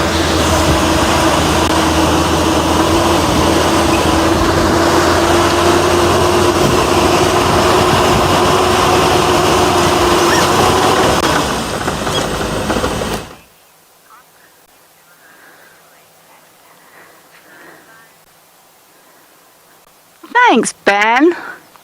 I am also doing some birds. I've got a beautiful lilac-breasted roller here. But I've actually had the question about Eurasian hoopoes before, and they look remarkably similar to what you and I know as an African hoopoo. So I think they might not be exactly the same species, because we all know how complex taxonomic classifications of some of these birds can be. But I think I've checked before and had a long conversation with someone about African hoopoes and Eurasian hoopoes, and they look remarkably similar to me. So whether or not they're slightly divergent subspecies of a hoopoo, maybe we will have to sit down this evening and do some bird DNA research. In the meantime, I'm sitting here with this beautiful lilac-breasted roller. Everyone loves the lilac-breasted roller. It's not sitting in perfect light, sadly. And everyone, I'm sure, has heard lots of information about the colours in this bird. I once knew someone who, sadly, they had one of these lilac-breasted rollers fly into their window. And while it was, it survived, everyone, don't panic. It did make it. It was just winded for a little while, if birds can get winded. I assume they can. But while it wasn't quite compos mentis, it actually had its tongue out. And someone told me that they've got yellow tongues, just to add to the list of colours on this beautiful bird. I've never seen one, so don't take my word for it, but that's the story I was told. I've also done some frantic checking on our little lizard earlier, and it was a bit difficult. I couldn't actually see it with my eyes. I was using that. Well, I could see it with my eyes. I was looking in the monitor, and I think it was a bushveld lizard. I think they've normally got slightly more orangey tails, not like your rainbow skinks. It's not quite as bright orange as that, but I think maybe this was possibly a younger one, so it hadn't developed that orangey tail yet, but it did have spots on. I will go back and see if anyone's managed to get a good screen grab of that for me. And this roller, I'm actually very happy that it's staying here. It's always exciting trying to get birds on screen. And I'm sure our camops are always delighted when we pull up and go, let's talk about this bird. And then they fly away. But this roller's been very accommodating, which is beautiful. They're insect feeders. It's actually a really nice shot of his beak or bill, whatever you want to call it there.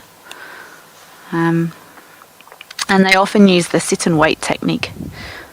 And they actually call it hawking. They will swoop, swoop, swoop and grab insects, locusts, butterflies, termites, all sorts of things. They're actually very diverse. They'll also take frogs, all sorts of interesting different species. And it's one of the things I actually said the other day, the more diverse any animal's diet is, the more successful they're likely to be, because they can mix it up.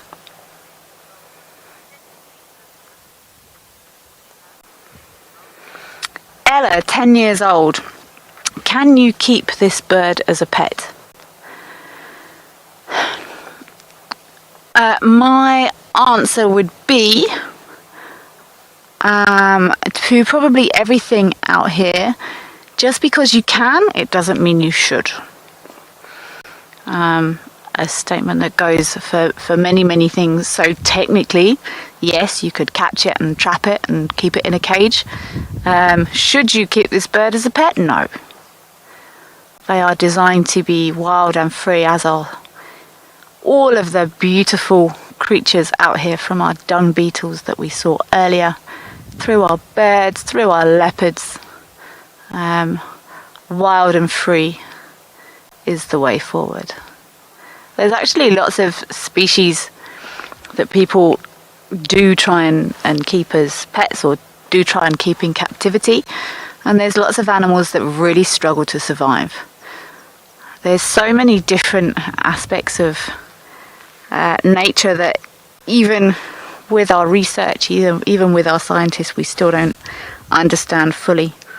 And some animals, I can't think of one off the top of my head, that might appear to be grazers or whatever, they will be kept in captivity, and people will try and feed them the grasses that they think they would feed on in the wild, and they get sick because there's aspects of wildlife that we still don't understand. So just because you can, it doesn't mean you should.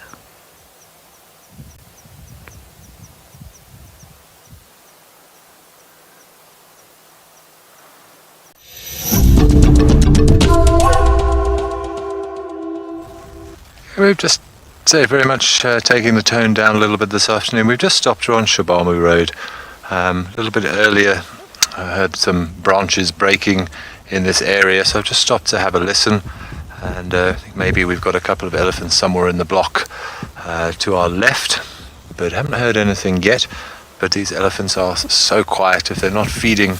Those big spongy pads that they've got underneath their feet, because they kind of walk on their tiptoes. Strangely, it looks like they're walking flat on their feet, but they actually do stand on their tiptoes, and they've got this big spongy pad underneath them. They walk so quietly, and if they're not feeding, they can walk straight past you. I've had it many times where you're sitting watching something in front of you, and you look around and there's an elephant stood about 2 meters behind the car. And on those sandy roads that we have here because of the granite soil, you just don't hear them coming. It's incredible how something that weighs 6, maybe even 7 tons, the biggest elephant ever recorded, believe it or not, out in Namibia, was something close, somewhere between 10 and possibly even 12 tons, some people say. For an animal that size to walk silently is it's a remarkable feat of engineering. But yeah, we're just going to sit quietly, listen to some bird calls for a while, and see if we can get a location of where this branch breaking was coming from a minute ago.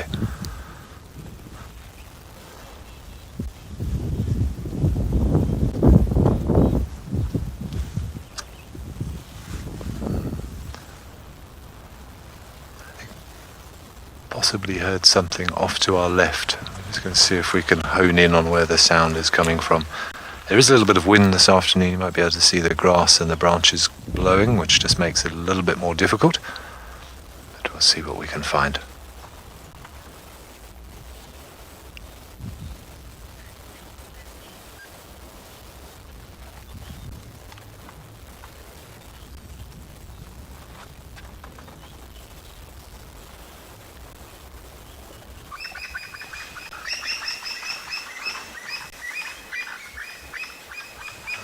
But something disturbed the francolins behind us there. Got a few crested francolins on the road. So Milo is monitoring me as well, right?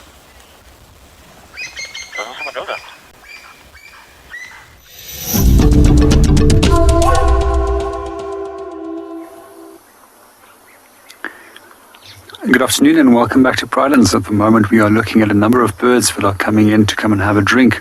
Some of the bird species which is flying fairly low over the water as both the barn swallow as well as Eurasian European bee eaters. And what we find is that they're popping in for a quick drink and then flying off again.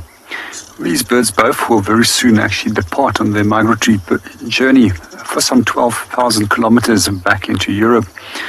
I find it fascinating that they also have to conquer incredibly big barriers, such as the Sahara. When it comes to most of the insect-eating bird species and smaller species, we all find that they actually migrate at night, while the larger birds of prey and storks will use the daytime to migrate, as this sufficient heat that provides thermals that allows them to soar at a very energy-efficient way. A little bit earlier, we were asked about and I just wanted to add some commentary on that, on Kelly's comment. And the two birds, both Eurasian and Hoopoe, looks very similar in appearance. Implies Eurasian. It occurs in Eurasia, which includes Europe, as well as Asia, and Africa north of the Sahara. The only time I've actually ever seen this bird was actually in Hong Kong, and again. And as they appear, we actually used to treat them as a single species just recent up to as 22 years ago. I then decided that in the past, when it did come to determining species, I often looked at characteristics, and some characteristics might have been a foot structure, a bill design, or the pattern that a bird might have. But it was very soon discovered as they discovered DNA hybridization techniques, that many similar looking species is actually not even related to one another. And one of the things that they do with DNA is they heat it up, and when DNA strands will cool down, it will actually reattach itself again. And if you think of it as a zipper on a jersey, if it's a species that is if it's a species and it's the same species, the zipper will go all the way up. If it's something that's in the same genus, the zipper might going up to halfway up the length of that jersey, as with the strands will connect again. And if it's maybe an order or family level, it might only partially touch and connect back with, onto one another. And up till now, that's the most accurate way of actually determining relationships amongst a number of different species. It's also the reason why we've seen that there's an increase in reptile species throughout Southern Africa in terms of numbers in the last 20 years. It's been described, as well as a number of different birds and other species that are appearing similar. We also got some red-billed hornbills that has just moved in over here.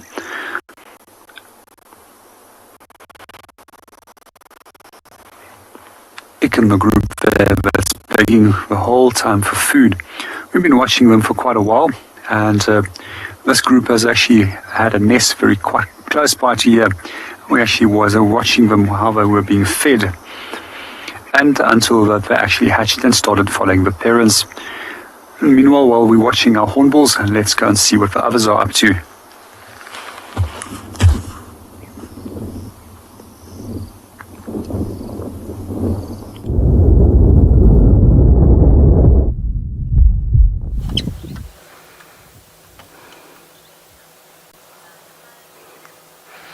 I love this interaction. Thanks so much, JP, for your feedback.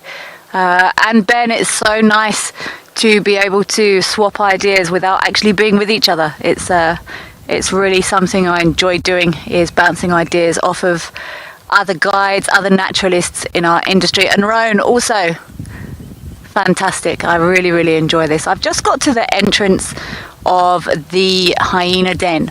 I've just stopped so we can all drive in there together. I've got no idea if it's going to be active or not.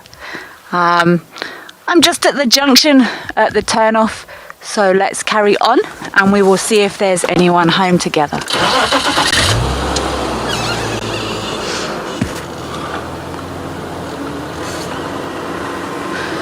Exciting!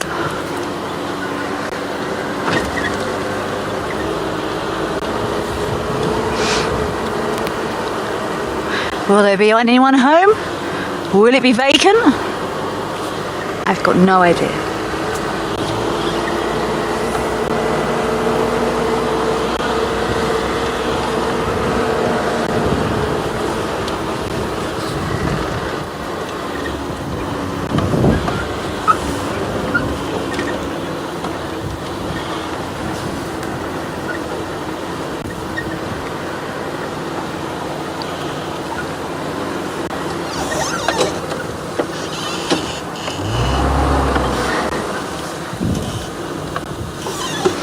And the answer is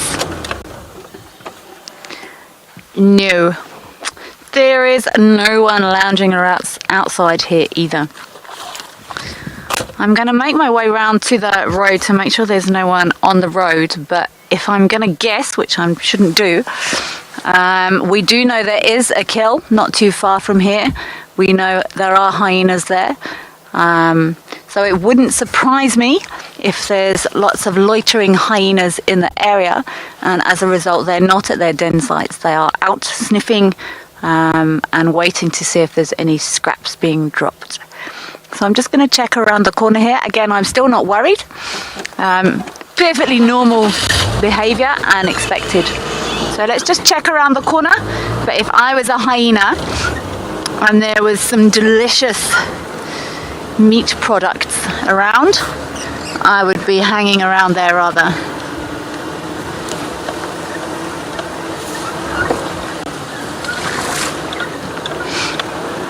I do know that these adults do sometimes enjoy laying away from the den site a little bit. So I'm just going to have a scan around here. But it wouldn't surprise me at all if they are with that kill. I'm going to send you over to Rowan, who I think he's made his way down to the riverbed.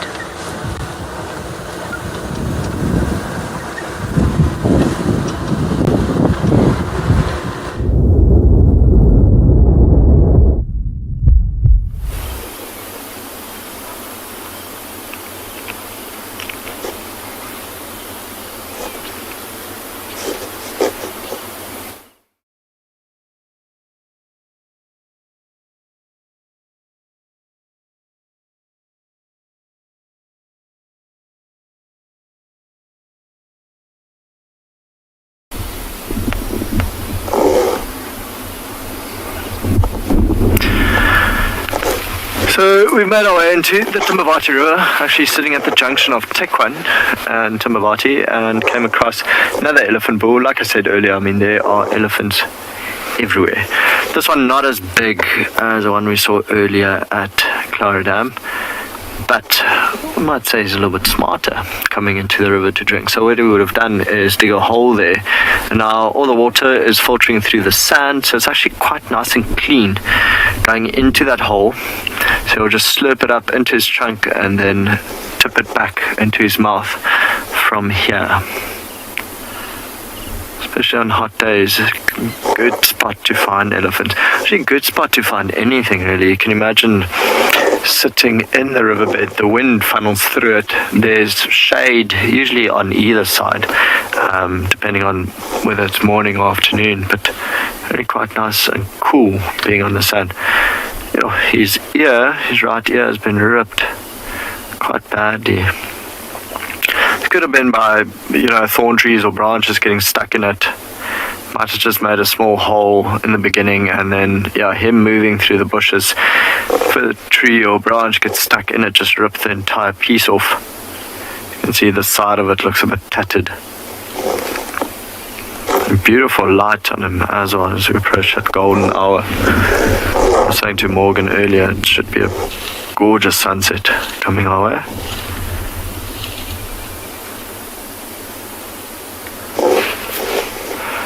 You can see a tiny bit of secretion down the side of the temple.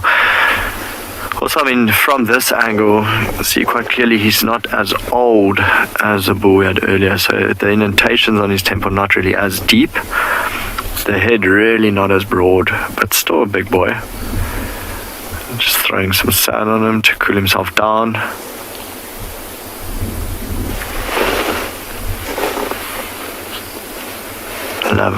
You can barely even hear him walking. Even though he's crunching through sand, can't really hear much.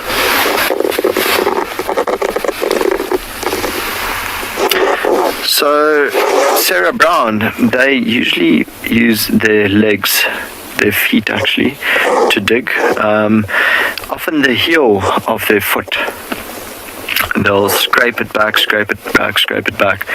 and then they'll open the hole a little bit wider with their trunks, but they dig with their feet or their legs. So a very pretty sight, him walking away into the sunlight, just waiting for sand to be, there we go, tossed into the air. Again, really no rush, he doesn't need to be anywhere. He'll probably just move from here, find a nice spot to eat, feed for the next hour, hour and a half, 2 hours, and then go drink some water and just do it over and over and over again. Of course, elephants don't really sleep that much. You can imagine to maintain that size, he'll need to eat a lot of food, probably about 250 to 300 kilograms a day that he needs to fit inside his body. Of course, also not the best digestive system. Just wait for him to disappear around the corner, and then we'll be on our way. We really came into this area to see if we could find any tracks of Nyala female. We saw here last night on our way back from tented camp to the farmhouse where we're staying in. But, tricky leopard to find that one. Elephant has stopped again. So, Nicanova, he's not going to grow that part of the ear back, no. So it has healed in the sense that it's not bleeding anymore, but that part, the tattered part of the ear, is not really going to grow back. It will just stay like that forever. So now he's not drinking, he's just scooping up sand and throwing it all over himself.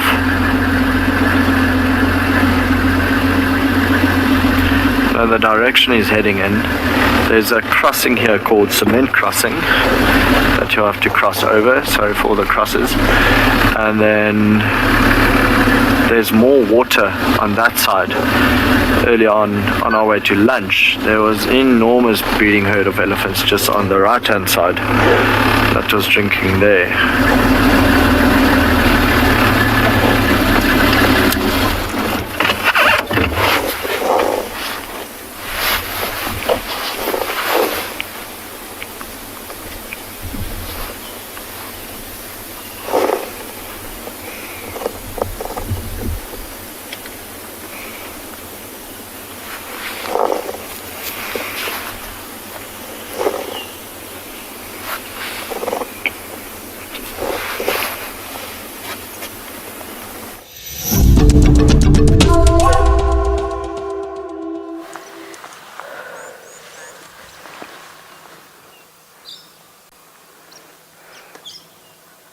Just spending some time here at Twin Dams.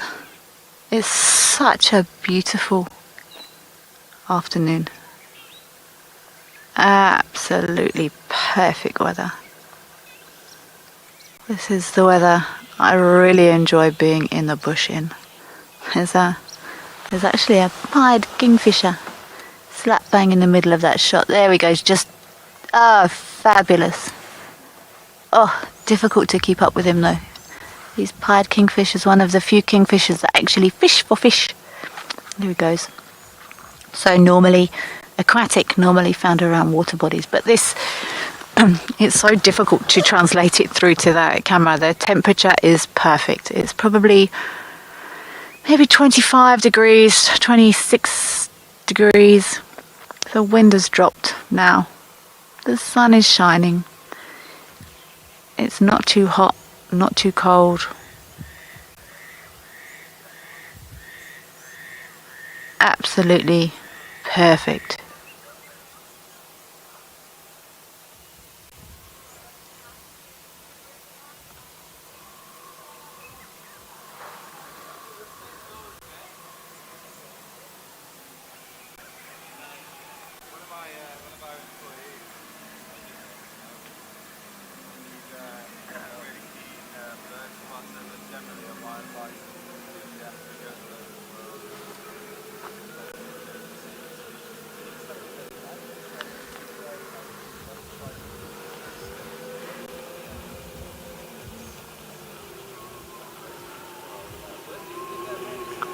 We've just got a car joining us here. Apologies.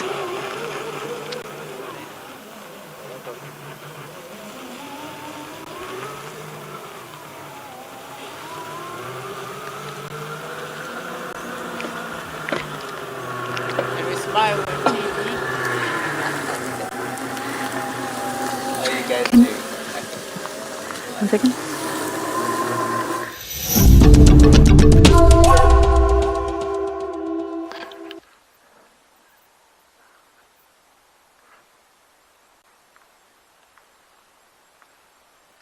Hopefully you guys can see this millipede just disappearing into the grass now.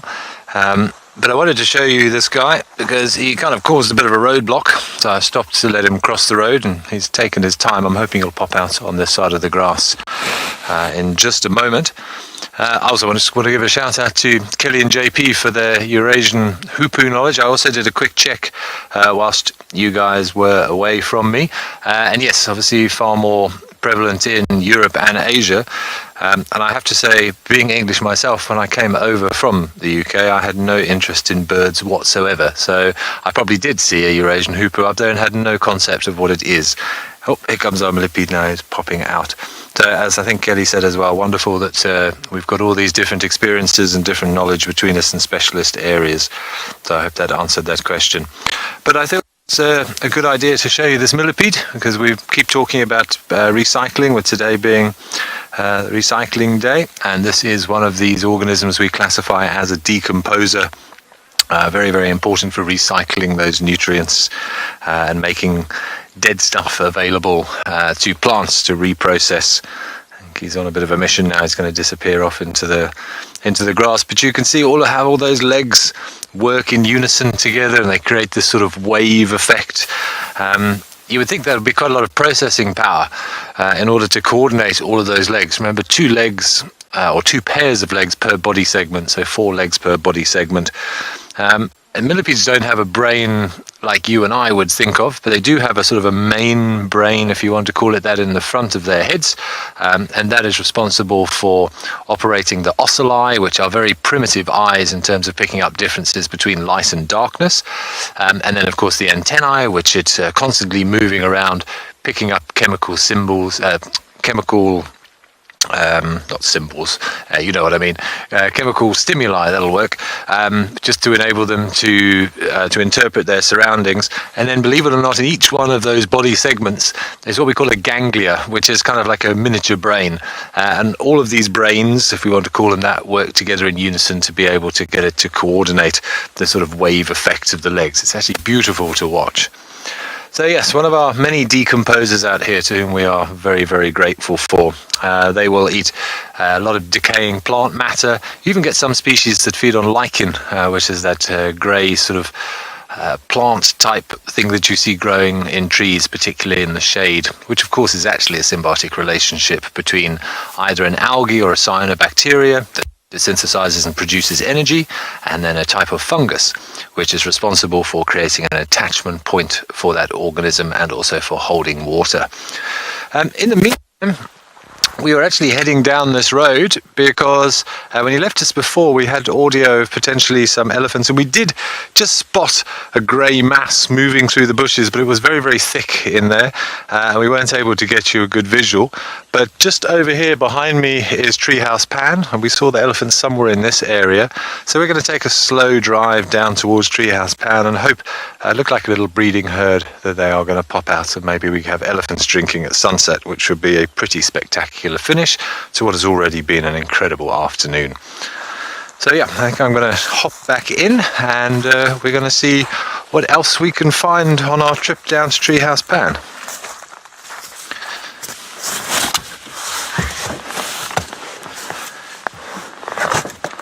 I haven't heard any more audio from these elephants. They weren't exactly close to the dam. I would say as the crow flies, probably about 700 or 800 meters. Joey, do millipedes have eyes? We'll say they have these very primitive eyes. They're not eyes like you and I would think of. Oh, sorry if I'm squinting when I turn around. The sun's directly behind me now. They don't have eyes as you and I would think of in terms of them being able to interpret massive amounts of cues from what they can see. But those ocelli, which they're called, are very, very primitive. And all they can really do is pick up the difference between light and darkness.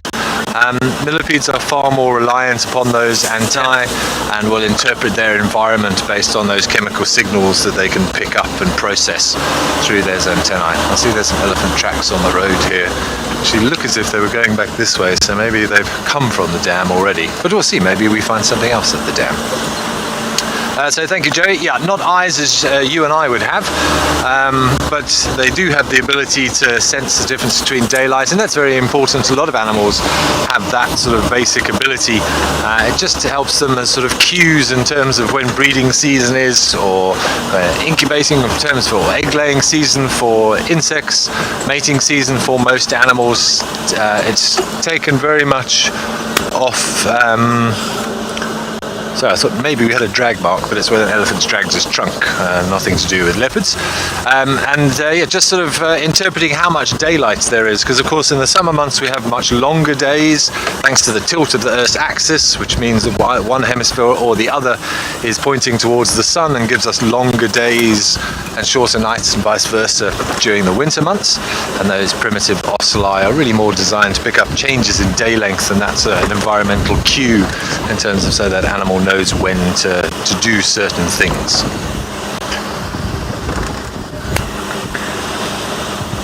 Okay, we're just approaching Treehouse Pan, so let's see if, even if we have missed the Ellies, what else we've got. Ian, you want to know the size difference between a centipede and a millipede? Well, that very much depends on the species. Of the millipedes that we get out here, I'm afraid I'm not sure of their proper name. I'm guessing just an African millipede.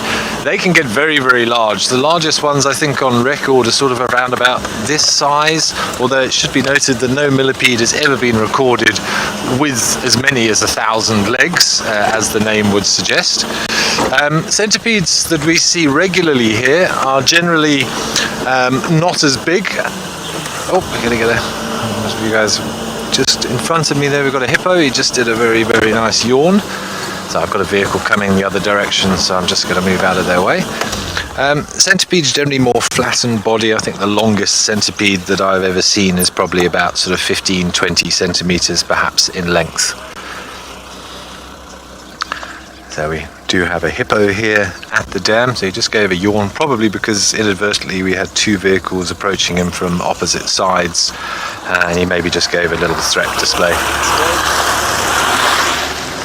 Oh, look, we've got an oxpecker landed on his head. Awesome, check a red-billed oxpecker. Two oxpeckers. Hope they're having a little family meeting. I think we've actually got a juvenile on the left. You can see it hasn't developed the red beak yet. So we've got probably a mother and a youngster. How awesome is that? One stationed on each ear like turrets.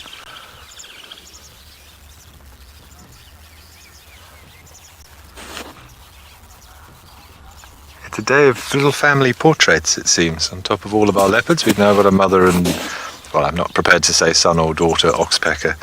They'll be feeding off the ticks that are on the back of these hippos.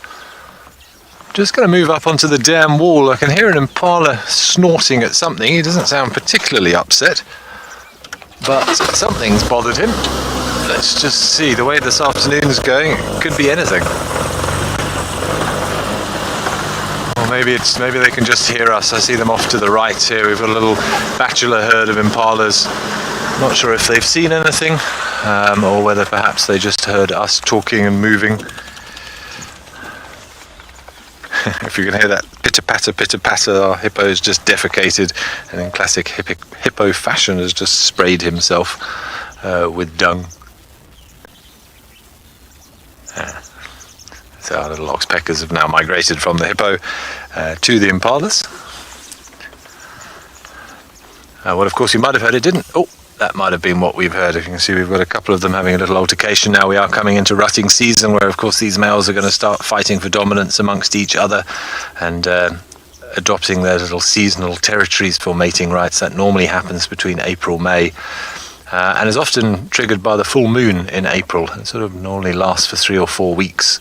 And again, the impalas have the ability, they have a little organ, I'm not honestly sure if it's in the brain or if it's some connected to the eye somehow. We call it a pineal eye or a pineal gland, and that also picks up the difference between day and or day length and night length. That's another cue that they will use. Apparently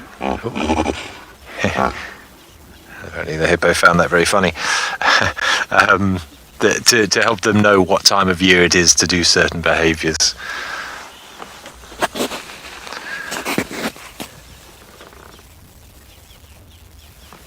I thought perhaps it was an alarm call, but I think it was just a couple of males who were beginning to have a bit of a scrap.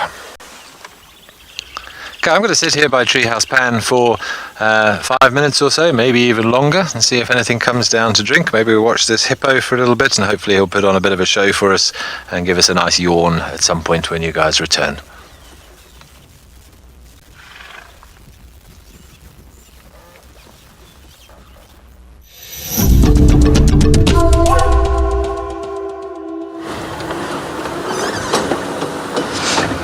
The changing of the seasons in the bush. Grass dies back, impalas start rutting. Little pans dry up. It's funny, every year when I'm snuggled down with scarves and gloves and coats and hats, I can't remember what it felt like to be in 40 degrees. And then suddenly, in the blink of an eye, the seasons change and we're back in 40 degrees again.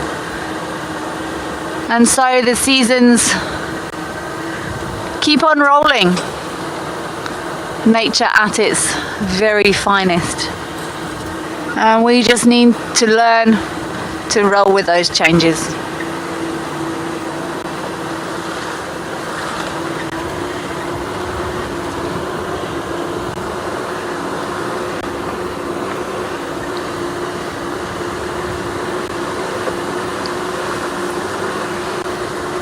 We're driving through some beautiful thickets of terminalia here. Very common tree in this area. And they do enjoy it. They're indicative of seep lines, but also just sandy soil. They like sandy soil. And here we do indeed have a beautifully drained sandy substrate that we get to work on.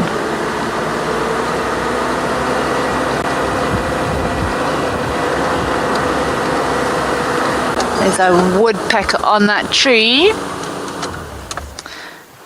Okay, so so if you go up the main trunk, so all the way up the main, start branching left. Okay, that one, see that hole there, top left of your screen? It just scooted in there, I think. Let's see if we can't get him. He was just bouncing on that tree. And it looks like it actually went into that hole.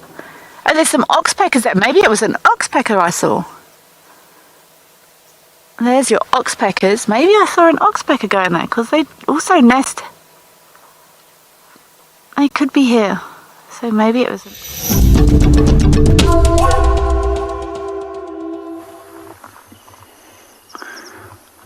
Welcome back to Pridelands. We quickly popped in at Leopard Dam to see what's happening around there. There was a number of impalas that did show some interest in coming down here. And I was really hoping that we might get lucky and that the wild dogs might return here this afternoon. So far, it's been dead quiet. Some of the things that we do find around the dam is a large number of birds, and in terms of barn swallows that are flying overhead before they're going to go and roost somewhere else for the evening. And the woodland kingfisher, but it's just busy flying around as well. We're just going to have a quick quiet moment and just listen to all the different sounds of insects as well as birds in the background.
Good afternoon, Fiona D. And it is really a peaceful and tranquil scene, and I'm enjoying every moment of it. And it's just nice to sometimes stop and actually pause and listen to all the different sounds and just not focus on the vehicle.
Well, we're enjoying our scene at our dam and the peace and tranquility of all the different bird calls and insects calling in the background.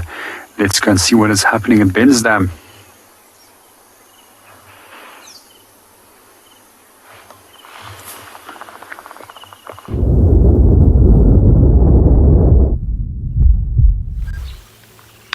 Thanks, JP. Yeah, it seems we're having a bit of a dam off this afternoon.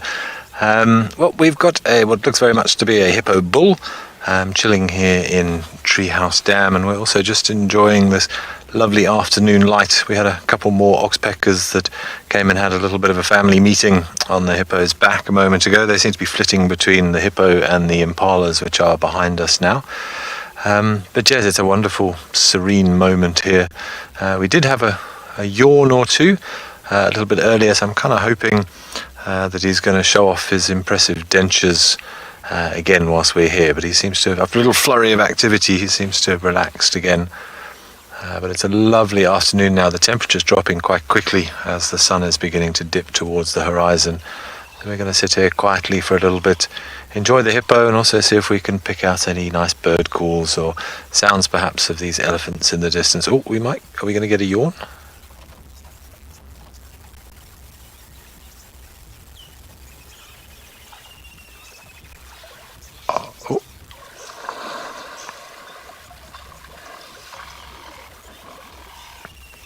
Thank you very much, Mr. Hippo, right on cue. This is one of our better paid hippos and does tend to perform on cue, unlike most of our animals that tend to run away when we go live.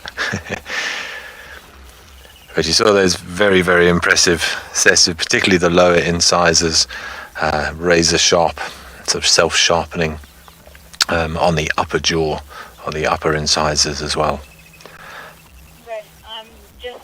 And it's quite normal this time of afternoon to have a bit of a flurry of activity. You often see it with the cats as well. They start yawning and stretching and doing a little bit of grooming. Of course, the hippo has spent the day sort of chilling out here in the water, keeping out of the sun. It was relatively warm today. And at some point this evening after dark, he will venture forth onto land and head off and have a good evening, maybe 5 or 6 hours worth of grazing on some of this grass. And despite those massive teeth, he won't be using his teeth to crop the grass, of course. They've got very, very strong lips, which is they grab hold of the grass with their lips and then pull the grass tufts out.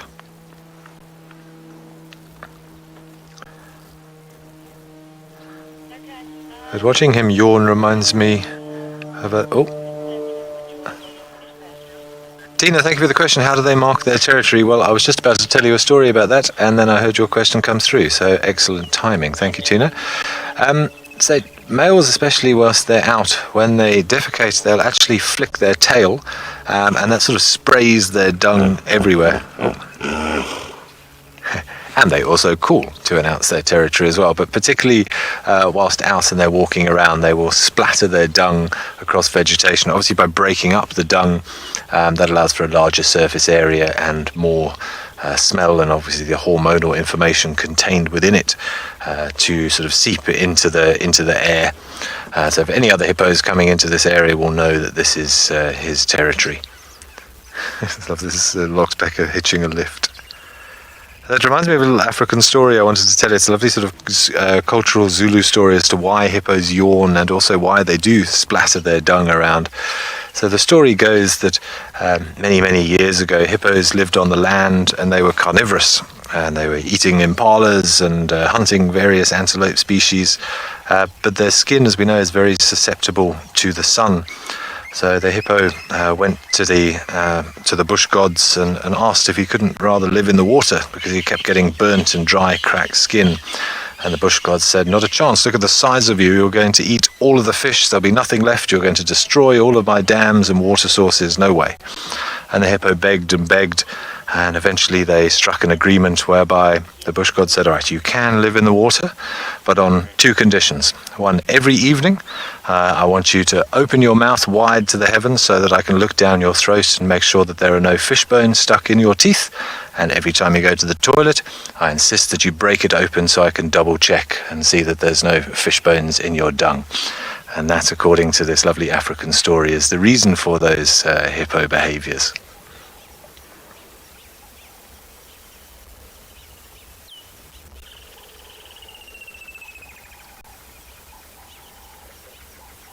And of course, to this day, he's kept his promise and still just eats grass. As much as potentially 40, well, I wouldn't like to say how much grass that they have been eaten, but in hippos that have been found, unfortunately found dead, they've obviously had a look at the stomach contents, and the gut has been found to contain as much as 75 kilograms of grass in it. So they do eat plenty during the evening. We're going to sit with this hippo for a little bit longer though, see if he has anything else to show us, gives us another yawn, or maybe we get lucky and he comes out for the evening. I will send you across to Kelly and see what she's doing.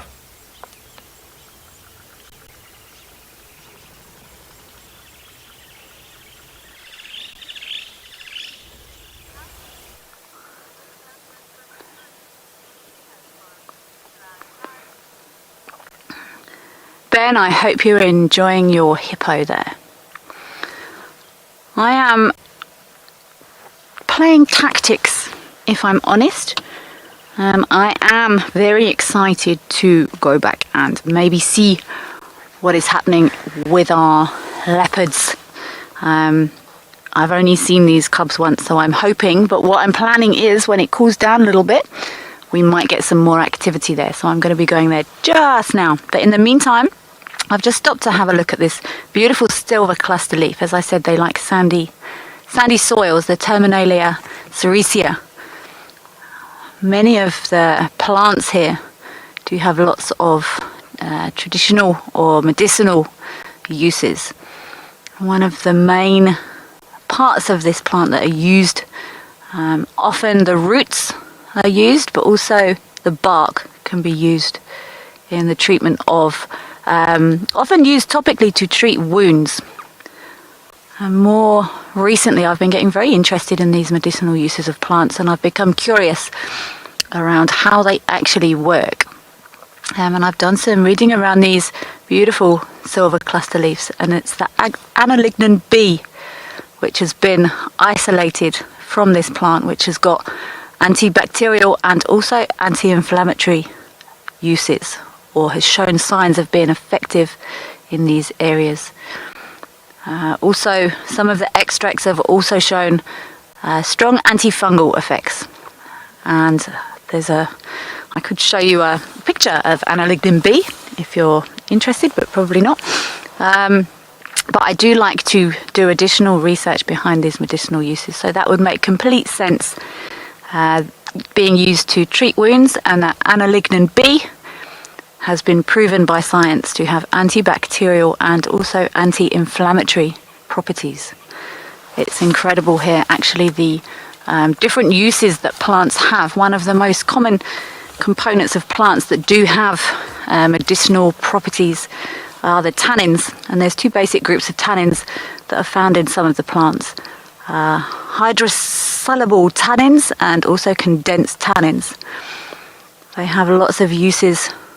One of the main uses of tannins, or not for uses, the way tannins function is their ability to form complexes with other molecules. So, for example, to detoxify the digestive system. Okay, I've had some shouts that you would like to see analignin B. I will show you the chemical formula for analignin B. This is actually a beautiful medicinal use plant book.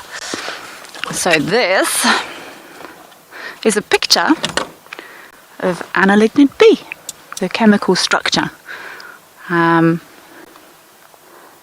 Nice. Analignin B. And I find it really interesting that this is actually a stunning book. It's quite heavy reading, some of it. But there's lots of, we're taught in guiding school, lots of these uses and bits and pieces. But I've started digging down and testing some of these theories, and the fact that this actual chemical with this chemical symbol has been proven by science to have extracts that show antibacterial and anti-inflammatory effects, which I like. It makes me happy. I like to have evidence for things. But yeah, it's a beautiful, beautiful book, heavy reading, but also lovely pictures in here.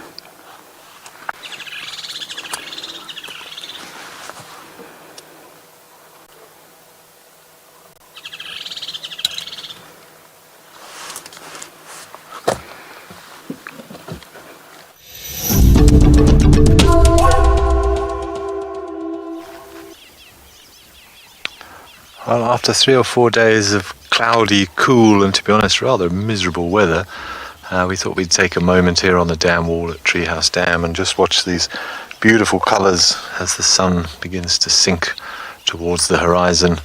We've still got our hippo displaying occasionally in the foreground, although I suppose we should say, of course, the sun is not sinking. It's rather the Earth, of course, which is turning, giving the impression of the sun moving across the sky. But I think actually we're in for a bit of a treat this evening. In terms of colours, there's a nice little sort of smattering of high cloud on the horizon that I can see, and that often means that we get some beautiful deep oranges and maybe some pinks and purples this evening as the light is refracted through that sort of water vapour, of course, which is what clouds are.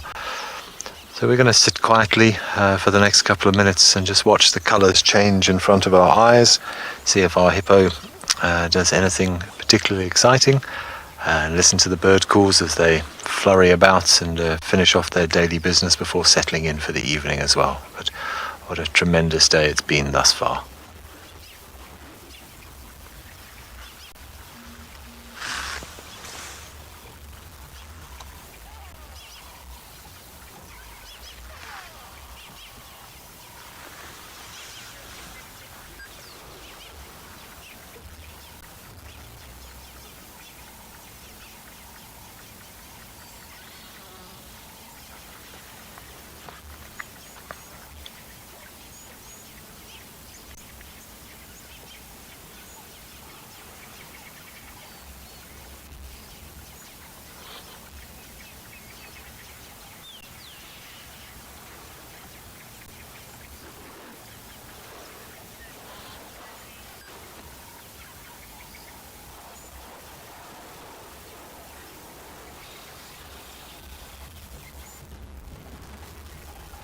What a beautiful African sunset, such a tranquil, serene scene, a lovely change of pace after another busy day in the bush.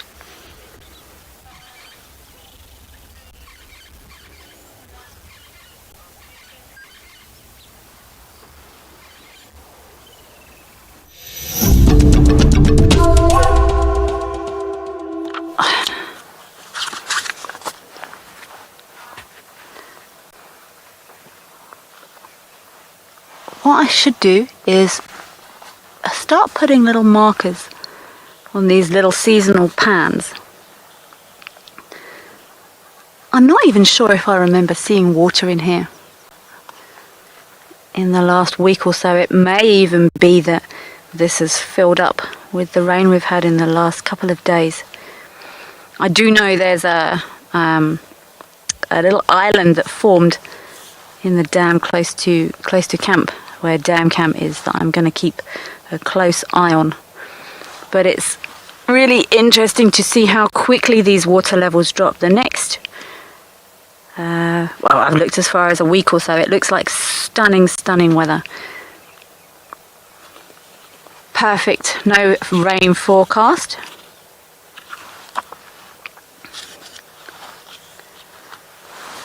With nice cool temperatures.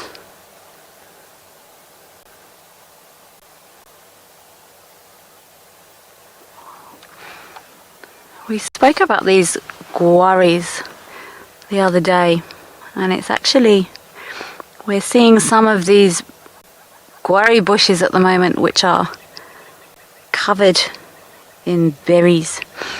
I think it actually might be the Natal guari that's carrying lots of berries at the moment. And some of these magic guaris, not so much. But it's quite common for these magic guaris to grow around slightly sodic areas. So sodic areas, it's not so much sodic.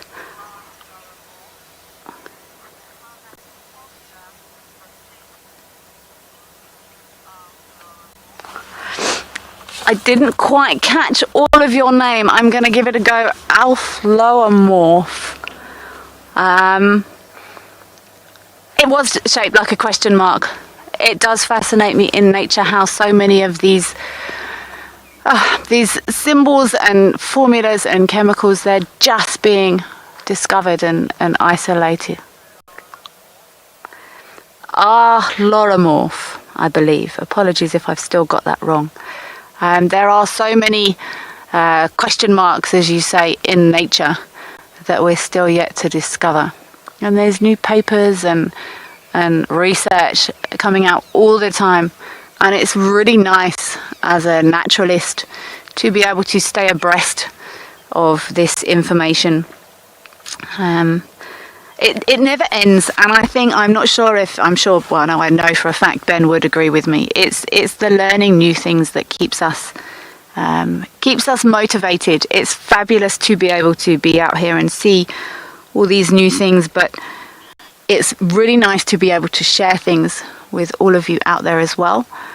But I also love to learn, and there's lots of things I don't understand here. We don't know. And I'm the first to hold my hands up and say, I'm not sure. Some people seem to struggle with being able to admit that they're not sure what something is, but I, for one, I've got no problem. I'm always very keen to understand more, and I find it really helpful.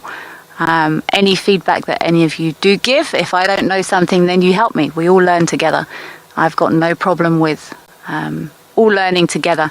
It's something that connects everyone in the bush, and we're passionate. I know Tess also is passionate about learning. We all, I'll be completely honest, when we come out, we've all got a whole box of books that we bring with us, and we scrabble through our books, and it's really nice to take questions from everyone. It keeps our brains active, and we can all spend some time learning and researching together.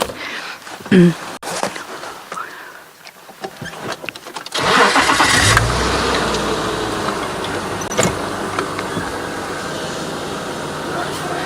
going to carry on, and I'm going to send you back over to JP to see what he's found.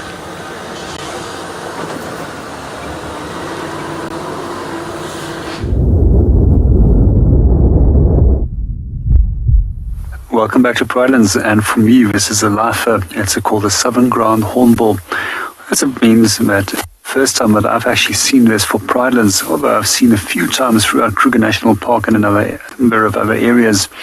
When it does come to Southern Ground Hornbills, they are one of our endangered large species of birds, and they're placed in the Kruger's Big Six large most endangered bird species within that region.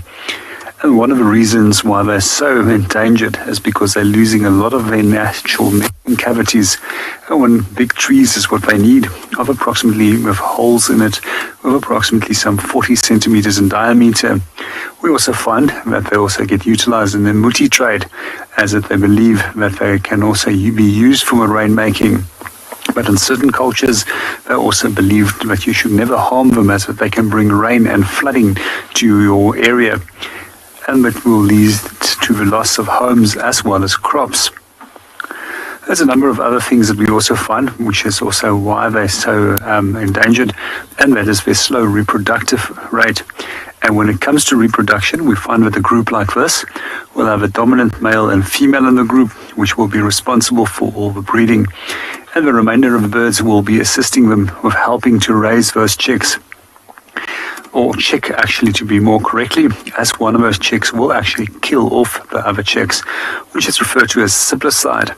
And when it does come to siblicide in this species, they've also in the last few years determined where these nests are, and quickly they will remove one of those eggs before the other hatch, and that those birds will be hand-reared in captivity to try and sustain the population. It's just coming out from behind the tree again. And we find that they will be successful every 3 years. Sorry, just to come back to their breeding success. So they will tend to breed almost every 3 years, that they will be able to produce an egg.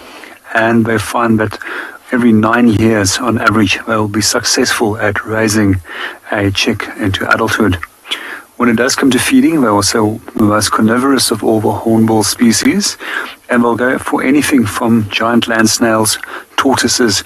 I've even seen them taking chicks of francolins as well as young little scrub hares.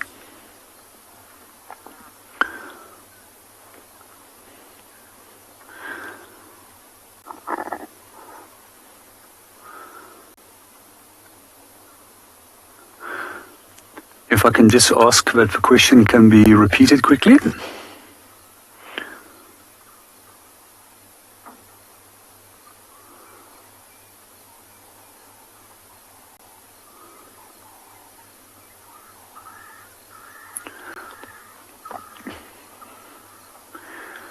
In simple terms, that they are going very close to becoming extinct, will normally classify that an animal or a bird will be classified as endangered. There's also different levels of classification when it comes to endangered species, and that might range from near threatened, and we also will see then vulnerable as another status, and then critically endangered is the most severe classification of when it comes to endangered species. There's a number of things that we will find when it does come to hornbills. That's also quite interesting, is that there are only one of two species of hornbills that we find, and both of those species of the larger species of hornbills only occur in Africa. They fall into a totally different family than the smaller hornbill species which we will typically see. And the other is known as a Abyssinian ground hornbill. I would really like to see one of those on my wish list one day.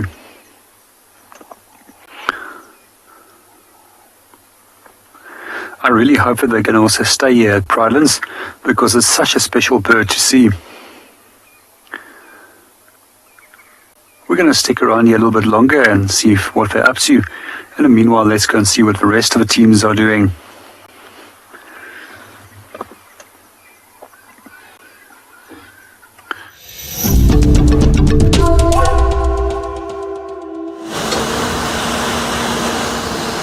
It's a beautiful evening here on Djuma. I'm just taking a very, very slow drive along Gary Cut Line. Hoping that maybe we get some lion tracks that have crossed in from the southern boundary. No luck thus far, but of course every day is a different day, every afternoon is a different afternoon, and anything could happen at any moment. So yeah, just taking it very easy, enjoying this nice little cooler weather. The sun's disappearing behind me. You can probably just see the light is beginning to fade a little bit now. It's a lovely time of the evening. The bush is beginning to settle in. Shift change between the diurnal and the nocturnal animals. And a good chance of seeing something a little bit unusual as the evening wears on. But I'm slowly heading towards, where am I headed towards? To Twin Dams, to see if we perhaps can pick up anything coming in for a late afternoon drink. But whatever we see will be a bonus. It's just such a privilege to spend time out here in this beautiful light now in this late afternoon.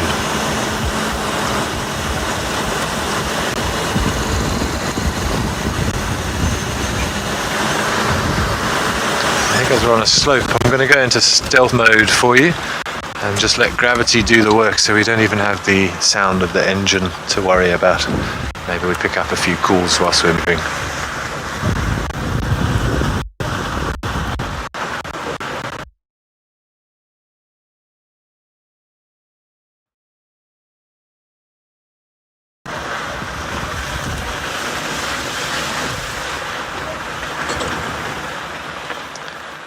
We'll just stop and enjoy the view from here. We've got this love, the sky is beginning to get this slightly deeper blue colour. We've got some clouds that are just beginning to turn a lovely shade of sort of pinky mauve as the sun's rays are refracted around the earth. A lovely evening.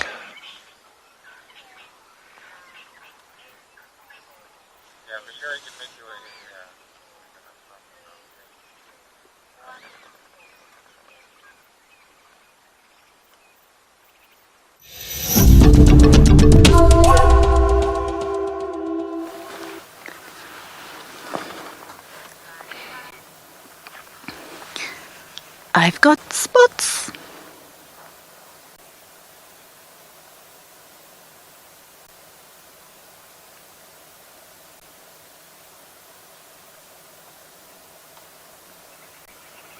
Okay, everyone out there, I am very close to where Ben was with his leopards earlier, and I'm trying to work out exactly what's happening here. I'm not sure who this is.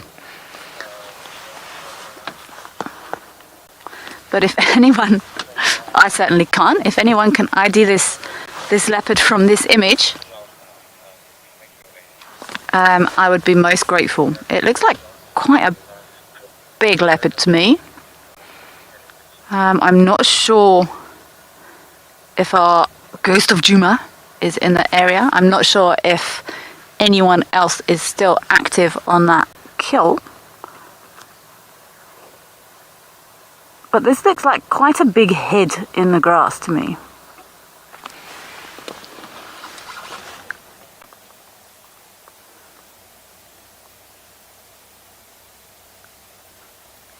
I'm actually just gonna, if you'll excuse me, I'm just gonna ask what is happening here exactly. Stations in this sighting, can anyone confirm, do they have visual of Mulwati there?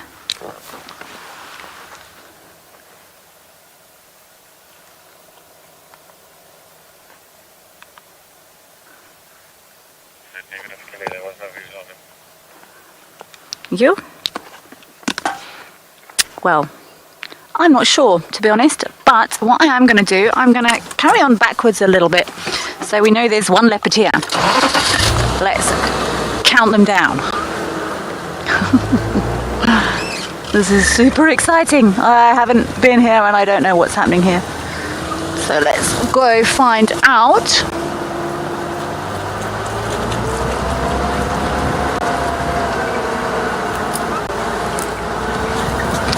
I just want to get to the right spot to get to this tree. We try not to make any more tracks off of the road than we absolutely need to. So I want to try and find where the other vehicles have gone into this sighting from. But obviously I'm going to do it all backwards because, well, I would know. Ah, there we go. And swing. Oops. I'm just going to let this other car past us here. Hi, Kelly. Hello, how are you? You good? Okay, let's go see what's happening. Ooh, I can smell that. Okay, the lovely Michelle has found the right way in. Ooh, it's exciting. Let's see what's happening here.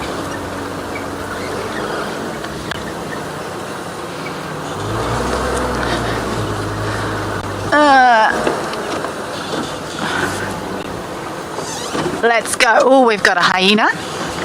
I can see more spots up the tree. Are you going to get under here, G? Let's go around this way rather.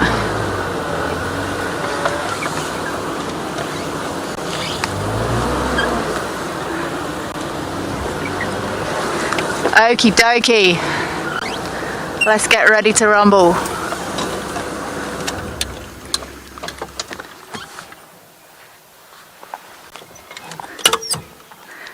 Let's count them down. So we've had 1 spot. We have got a little leopard up in the tree, which is very exciting. There's now, I wonder if my theory was correct. I can see 4 hyenas here, all around the bottom that we'll have a look at just now.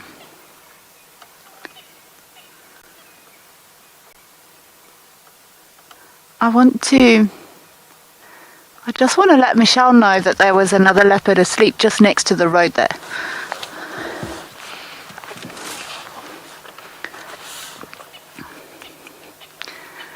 There was another leopard asleep, visual from the road. I'm not sure who it was.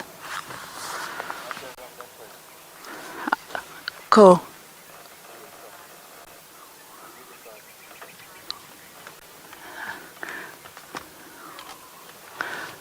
Okay, these hyenas have already been identified as Ribbon, Swazi and Entebele, but we've got an extra one now.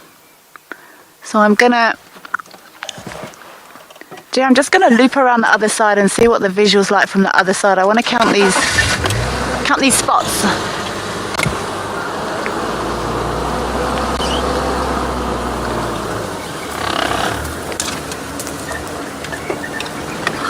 So maybe my theory was indeed correct, that there was no adult hyenas at the den site because everyone was here. So there's more spots. Oh, I can see 2 cubbies and a big one. Okay, oh, that's nice.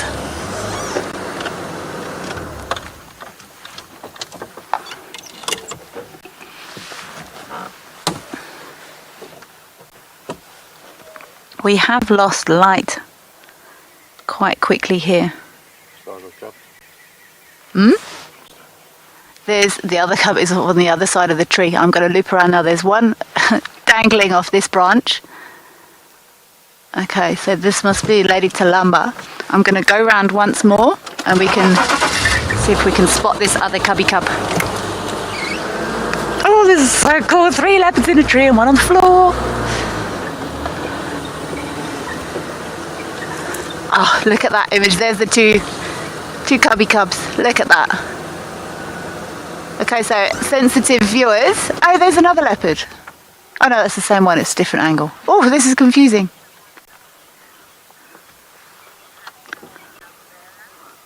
Oh, hyena boy, thank you. The 4th hyena was Novella. Oh, I'm so glad I've got you, hyena boy. Thank you so much. So this is a beautiful image. We may end up looking at a dead impala, so if anyone does not want to look at a dead impala, I said, hello, Bubby. Talking to Mum. If anyone does not want to see a dangling impala, I suggest you tune out now because it's actually fascinating. You hear this baby chuffing? I'm going to shush.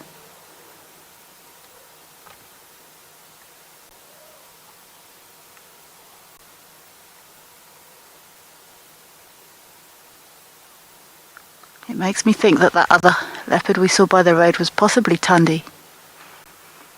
I do know she was present, and I know she's got quite a big head.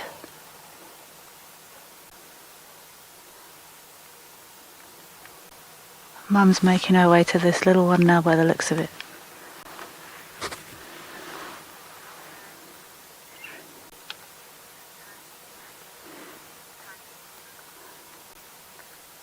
This is Tundi in the tree.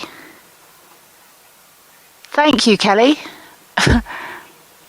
Wow, I don't know how you got a facial ID on that leopard from there. You are absolutely incredible. So I have no idea who's by the road then, if anyone could get an ID from those spots in the grass. So this is...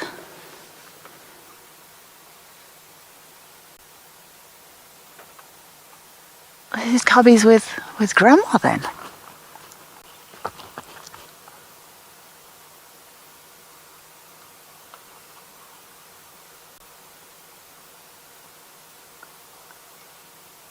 Oh, look at that face.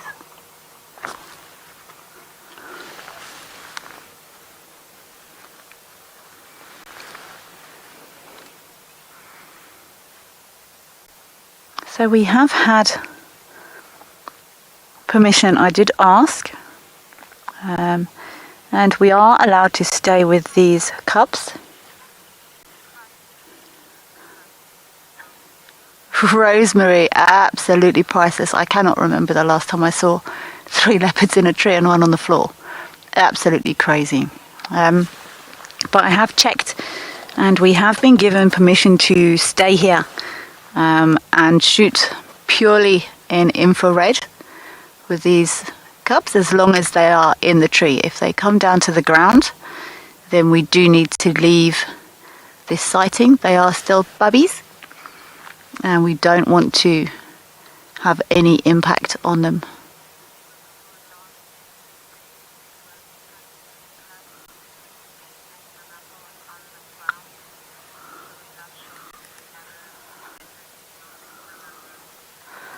Okay, so it does seem... Oh, okay, that this female was identified earlier as Tundi.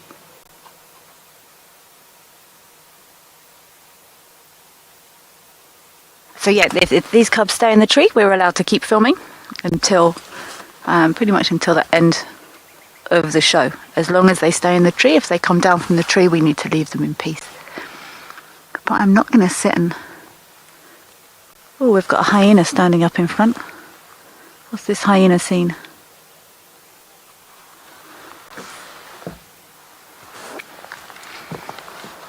Why did this hyena stand up?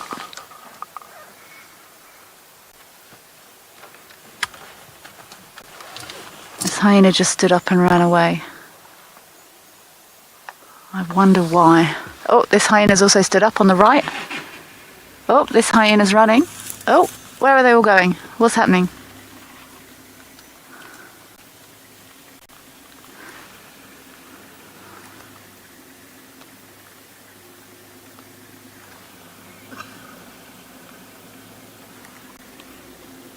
I don't know.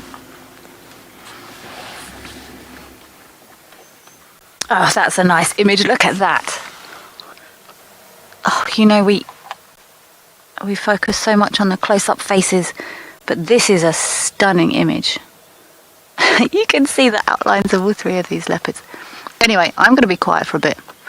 I'm sure Ben has told you everything there is to know about all of these individuals and leopards in general. So now I'm just going to sit here and enjoy this sighting.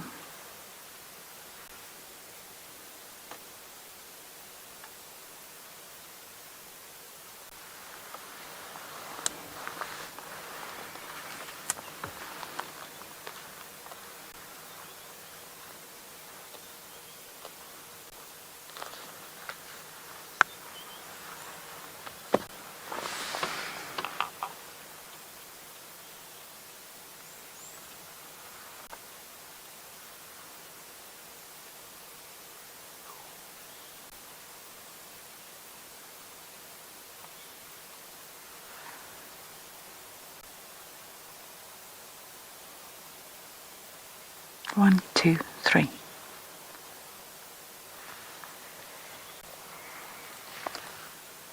Oh, another hyena on the move down the bottom there.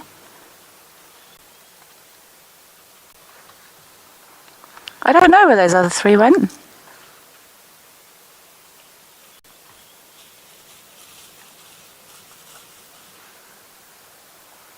Bye.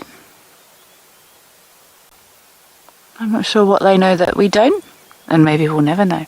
I'm also loving the fact that we've got such a beautiful little family unit going on here.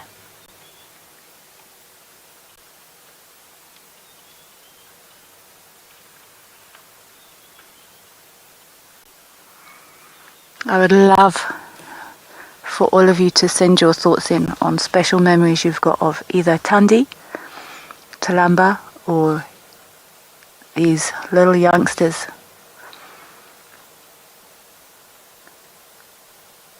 You hear from us all the time. We've got the microphones, but I'm going to be quiet. And if you send through your memories of these leopards, I will happily share them.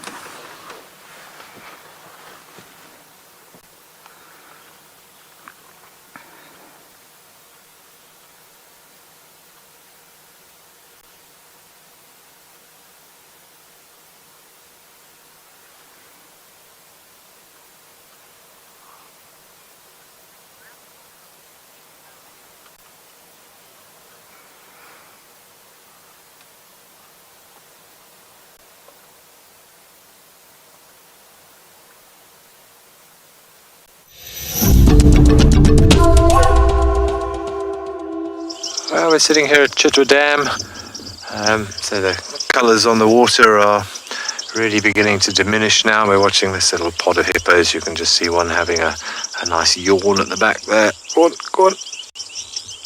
Oh, spectacular. We're seeing a little bit of a spate of activity at the dam now.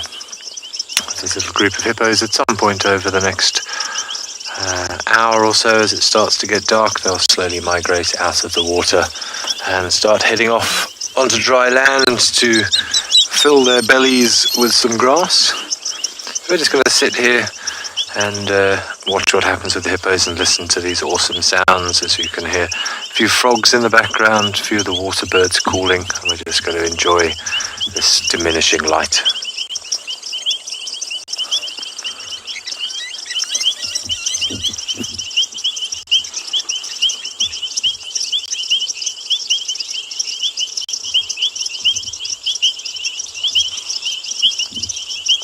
Another little yawn.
A few of you have asked if we can come around and try and work out who this sleeping leopard was. There we go, we've got a face. That's Moati, that's a male. Is it? Oh, it's difficult. I don't wanna... That's a big animal.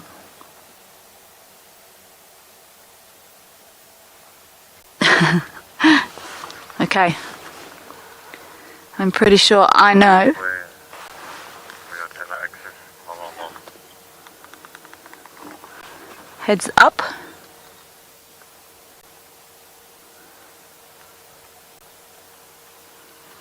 Please confirm my thoughts, everyone.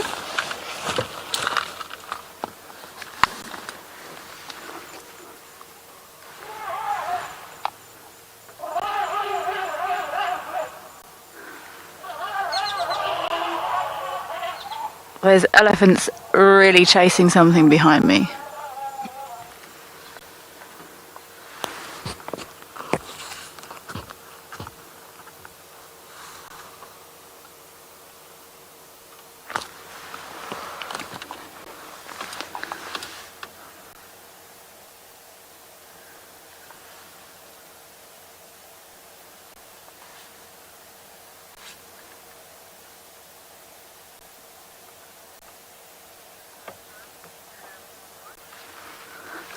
Yeah, as I thought. Thank you, Vicky. This is indeed Mulwati. I thought, even when I saw earlier with heads down, that asleep in the grass, that this was a big animal. I was right. This is a big animal. Okay, so we've got the ghost of Duma in the dark. I'm going to be hanging around here, so we're just missing one. Let's see if we can beat Ben from this morning. He just had, how many did he have? 3 leopards. So I've got 4. Let's see if we can get it up to 5. Not that I'm competitive in any way, shape or form. And like I said, we've very fortunately been given permission to stay in this, good morning, to stay in this area as long as we stay in infrared, but also as long as these animals stay relaxed, which is incredibly important to me. Hello, big boy.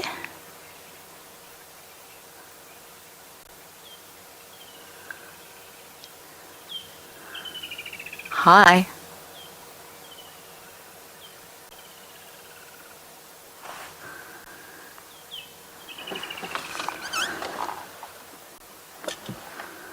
I want to see what he's going to do. I know I've never seen this leopard before, but I do know.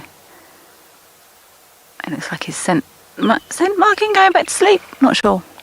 I do know from speaking to people that this boy is not particularly relaxed with vehicle. So I'm gonna be hanging around here. In the meantime, I'm going to send you back to the lovely Rome.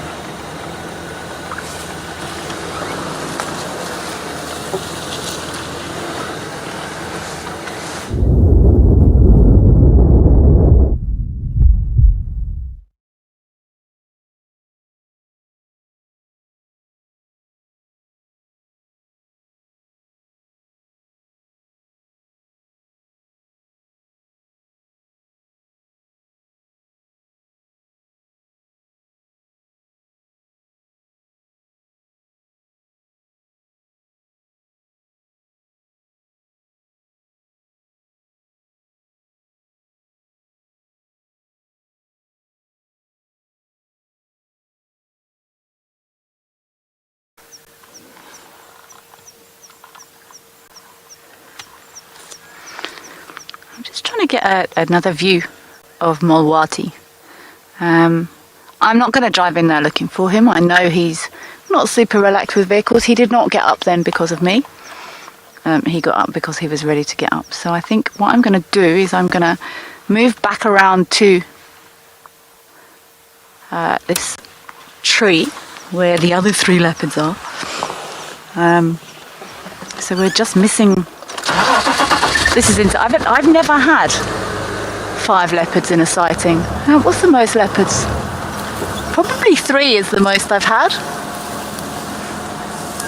It's quite unusual, to say the least. Amazing family dynamics. I'm still really keen to hear your memories of all of these animals.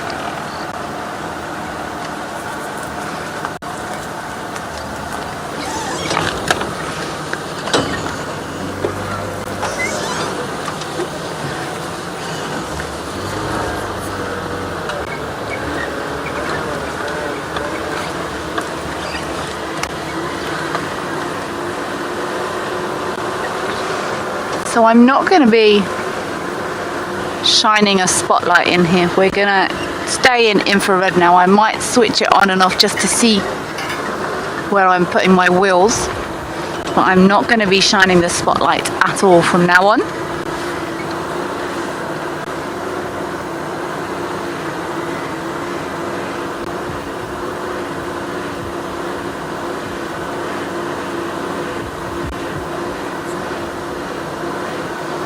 There's definitely movement up there in that tree now.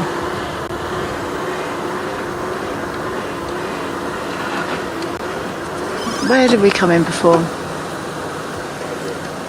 Here.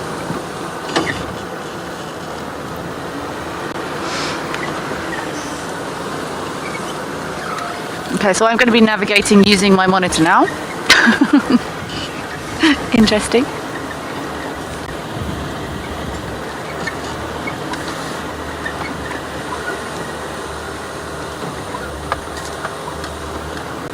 Sure am. What a wonderful feline Friday we have had indeed. Very, very special sightings here. Okay, we've got a spotty body there. Let's see who this is and what's happening. So we did have Mowati, who is making his way back in this direction.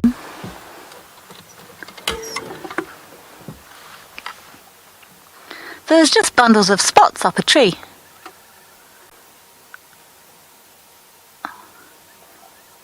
I can hear someone's feeding now, I know that much.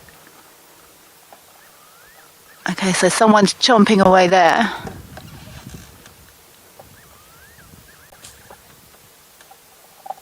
Oh, there's a cub on the right hand end of the branch there that I think was just eating something. If you follow that branch along to the right in there.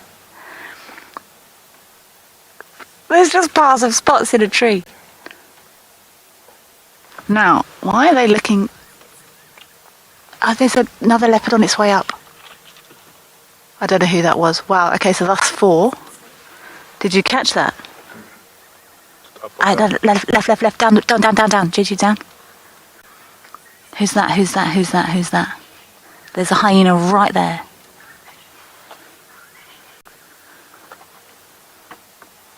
This is Talamba. Is it? Show me your face. So there's 2 cubs. That hyena is right under that tree. Oh.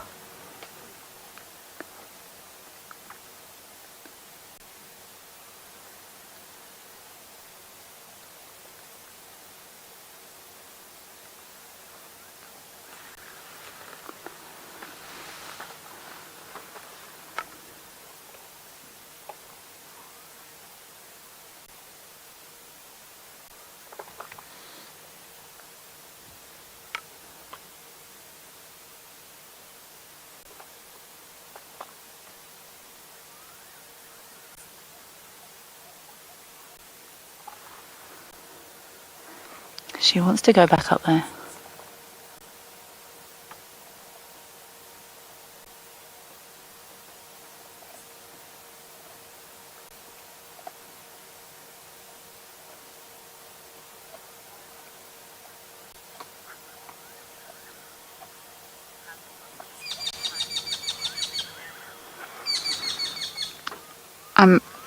I just got told that everyone's going crazy. I'm also going crazy, so I'm not even going to talk. I'm not going to sit here and narrate this. Let's just watch all of us together.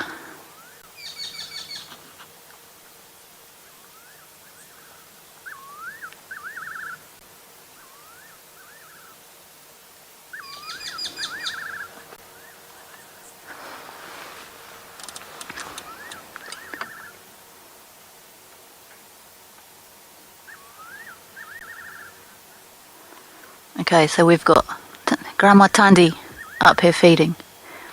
Then over to the right,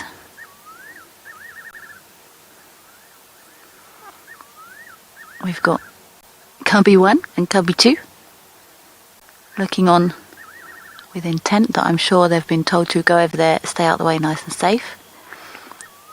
And then we've got Miss Talumba down here. Oh, where are you going?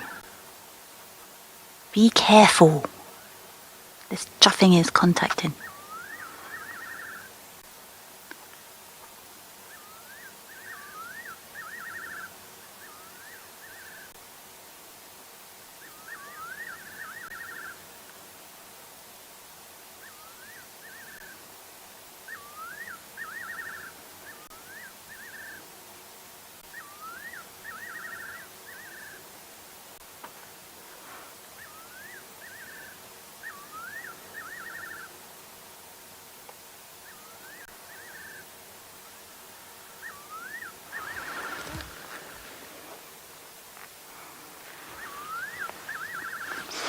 And there is Talumba with that hyena right under the tree. I think one of those cubs had a bit of something and dropped it.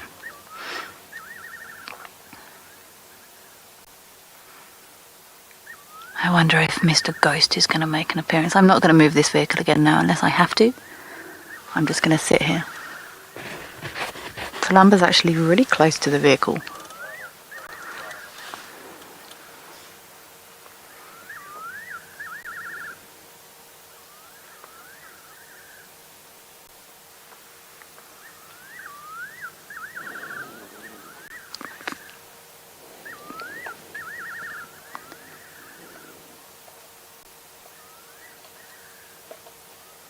Could you hear her hissing? I'm not sure if that came through. It might have even come through on my mic. It was so close.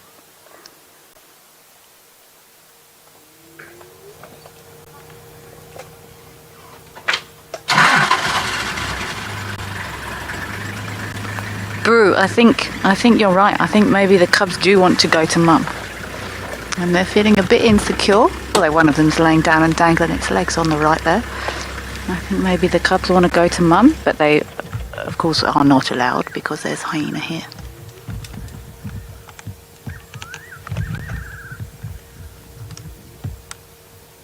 So they've been told to go and sit quietly over there. Grandma's having a spot of dinner.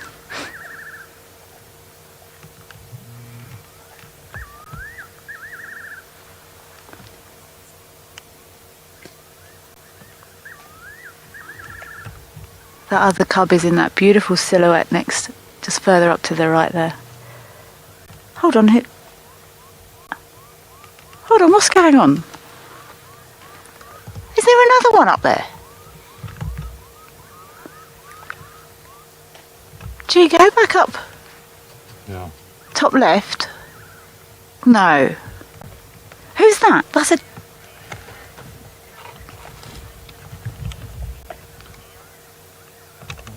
It is! I didn't even notice that. Okay, wow. Sarah, thank you very much. I was so excited I didn't even notice that. But yes, that definitely is a male. Boom, we've got 5 leopards in one sighting.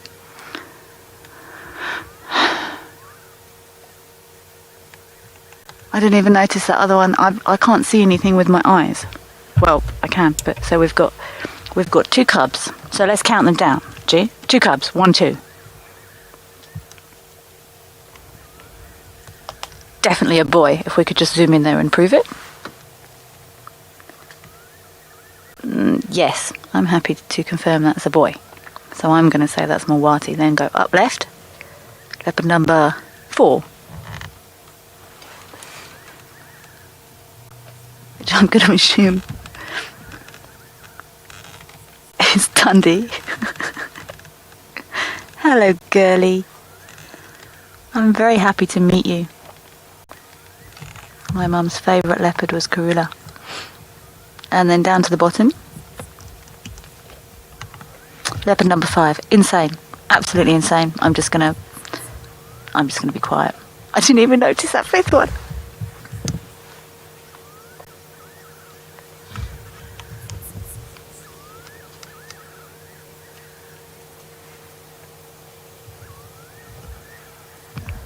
Has this ever happened before on WildEarth? 5 leopards in one sighting? Literally. Can you get them all in frame, G? Zoom out so we can say we've had 5 leopards in one frame and then we can play Spot the Leopard. Can you get Talumba in as well? Oh, it just like this is Michelle here on the other side. We can't quite get them all in one frame. That makes me sad. 1, 2, 3, 4, and then number 5 at the bottom. Number 5.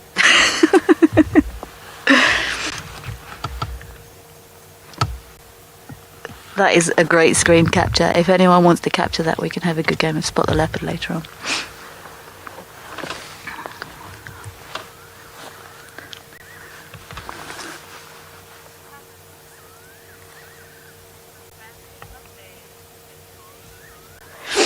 Leopard lady, indeed.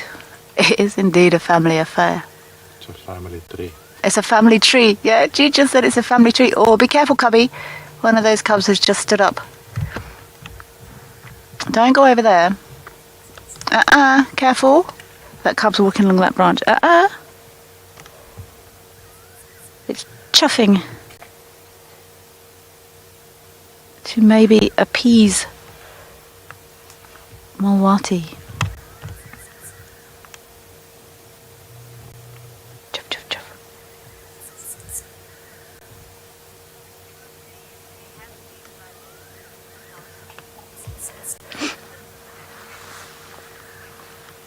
Wow, okay, you have seen 5 leopards in the past. I certainly haven't. I think my record before now has been 3.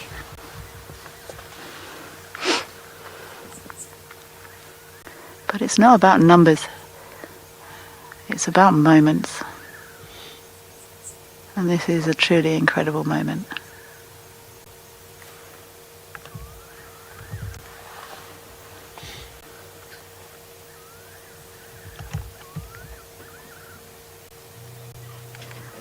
There's an incredible moon rising over there. I've just noticed through the trees. I'm sure we can have a look when it rises a little bit higher.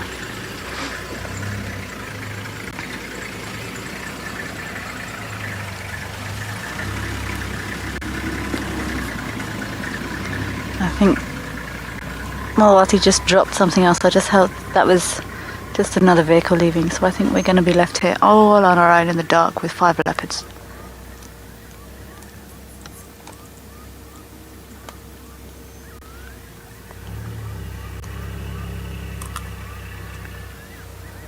There's a hyena crunching down the bottom. Let's just see if this hyena's found something to eat there.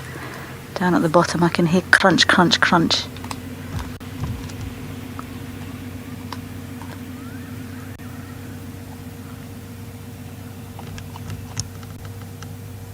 Okay, he's holding it with his feet.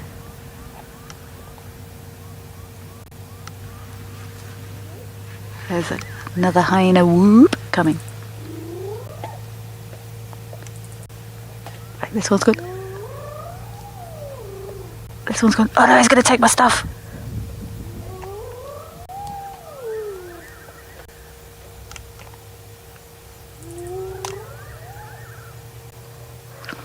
Fascinates me how relaxed this leopard is with these hyenas so close.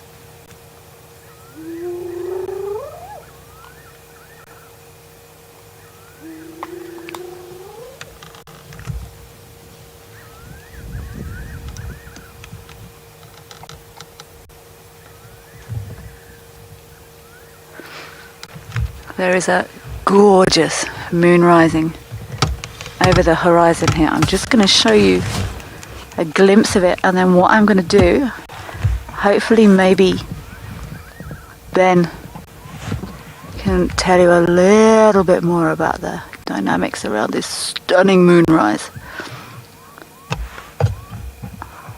It's going to be bright on the horizon, but I'm going to leave that for him because I've got 5 leopards and a hyena.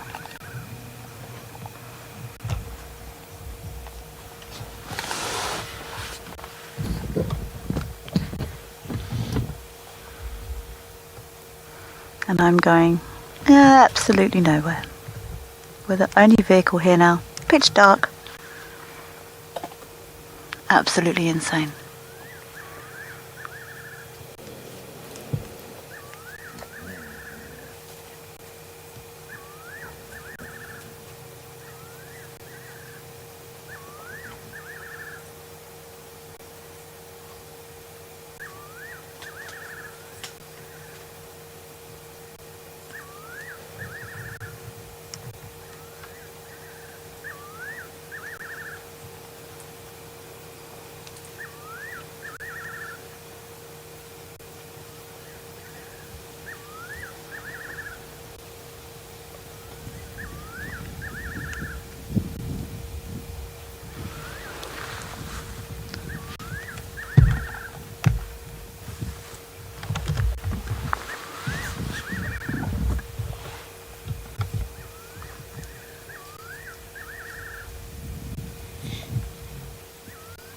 Wouldn't know there was 5 leopards in that tree.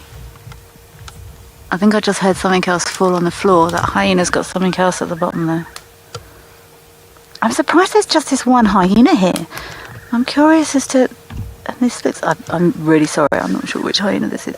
But it doesn't look like a massive hyena to me.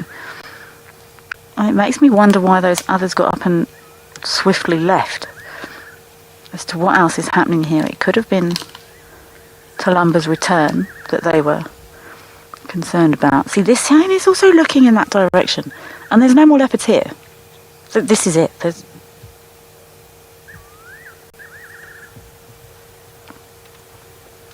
Now all we need is for some lions to rock up. But that won't happen. Well, I've got no idea. I didn't think I'd see 5 leopards in one sighting, but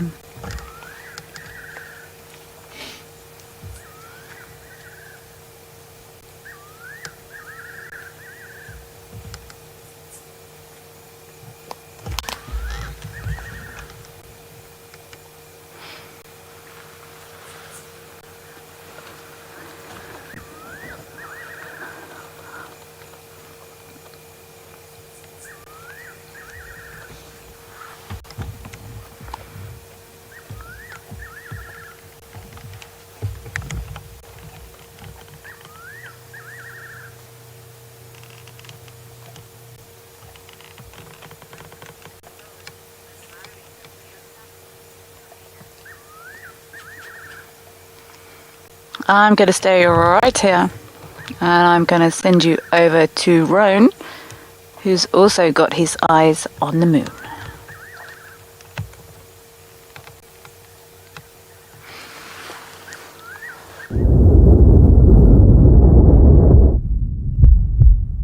So it was actually quite funny. Morgan and I stopped on Devonshire Clearings, facing west, enjoying the sunset. And then every now and then I'd look back just because there were vehicles passing, so I wanted to see if they were driving up this road. And weirdly enough, it looked like someone was shining a spotlight up a tree. No one called anything in over the radio.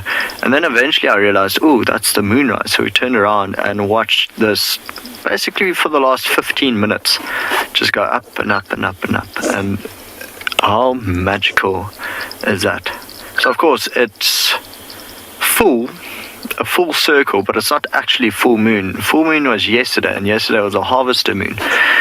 Today is the day after, and usually, well, in my experience, the day after is actually prettier than the actual full moon day. So full moon happens when the sun sets, well, the moon rises exactly when the sun sets. So today is just a little bit later. But when that thing was rising, it was huge. So of course, quite a nice area to just park off and listen. But so far, nothing calling. No leopards rasping, no hyenas whooping, no lions roaring. Quite a peaceful spot though. But that's been our entire drive. We were just in the eastern parts of Ngala, not chasing anything, not trying to track anything. We just decided, okay, let's go check Clara Dam.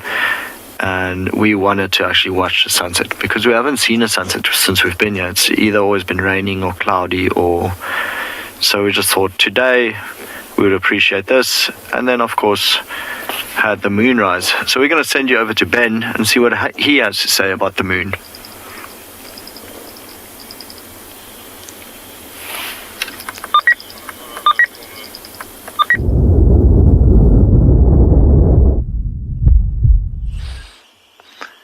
Well, it seems that Rowan and I are mooning each other. But what a beautiful image. I'm not sure what it looks like from Ngala, but we've got some lovely cloud moving across the moon, or I should say the moon is moving across the clouds at the moment. But yet it is full moon this evening, being the 18th. I would draw your attention. You can just see there underneath the cloud. Can you see on the bottom left? You can see what looks like to be a massive crater, that dark patch that takes up almost sort of the entire southwestern quadrant as we're looking at it. You can just see the ridge on the bottom underneath the clouds now. These dark patches are called mare, and they are basically basalt plains that happened when a really large object smashed into the surface of the moon while it was still geologically active. And what we would call magma flowed out and filled up that massive hole and then solidified into just the basalt, just like we have on Earth down here as well. It's a huge area, and mare of course means sea in Latin because people thought this was areas of water. That one is just being obscured behind the cloud. We're just beginning to see the top line of the ridge again now. It's moving quite quickly. That is known as the Sea of Storms, and it's one of my favorite features on the moon because it is basically a giant impact crater. You can see the one up in the top right, which is the Tycho crater, which is very obvious, and you can even see the lines of debris where whatever smashed into the moon sort of displaced all that rocks and it fell back down to Earth. But down there on the bottom left, you can see it very clearly now, that beautiful circle that it's created there. We think when it was created that it was potentially up to 100 kilometers deep and was then filled with the magma.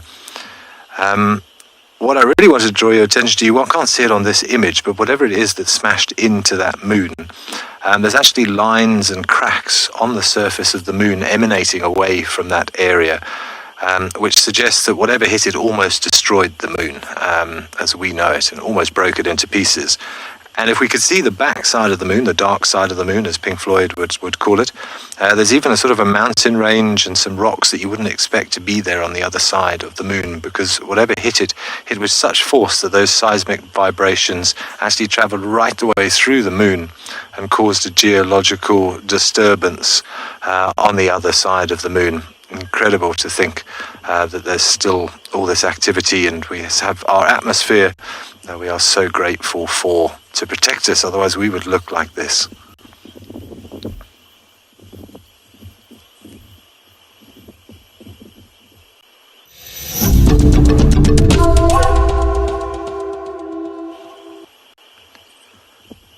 That's a beautiful full moon here on Juma. I mean, just admiring this basically spherical lump of rock which is slowly orbiting the Earth. It takes about 28 days to make one complete turn around the Earth. And it's amazing. It always amazes me to think we take the moon for granted when we do see it. But if you actually think about what it is, it's a lump of rock 3,000 kilometers across, which is slowly circling us on a monthly basis. It kind of puts things into perspective when you look up at it and see it under a new light. The moon, of course, is very important to us. There are 12 full moons in a calendar year normally, unless occasionally when we have a blue moon, which is 2 full moons in a calendar month. Because we generally have 12 full moons a year, that is actually why we have 12 months in a year. It was the Romans that wanted to join those things because their full moon was a time of celebrations for the Romans. So they gave us 12 months to coincide with the 12 moons, and even the word month derives from the word moon as well. So we're just going to sit here quietly and enjoy this magnificent spectacle as it climbs higher into the sky above Juma.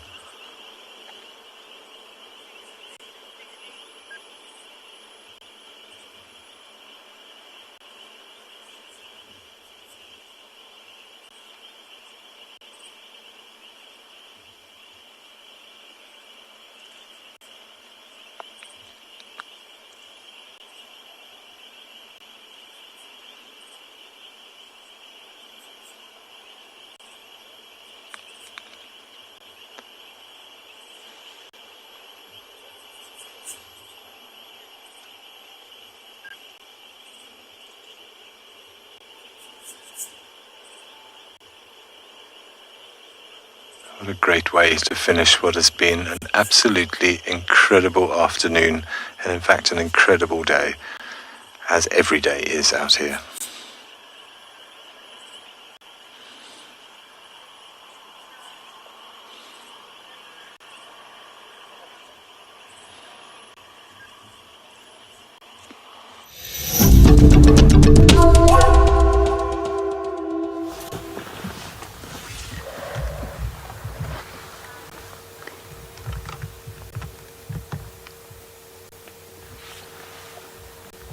Still sitting here watching 5 leopards in a tree. Sorry, 4 leopards in a tree and 1 on the floor.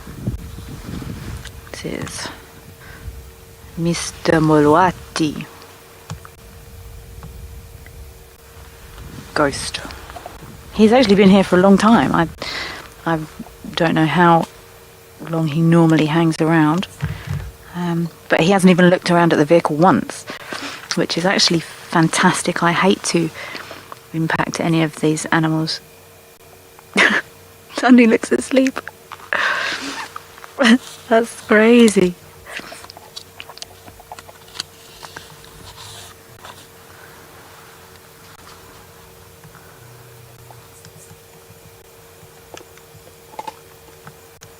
Talamba. Oh, so pretty chilled.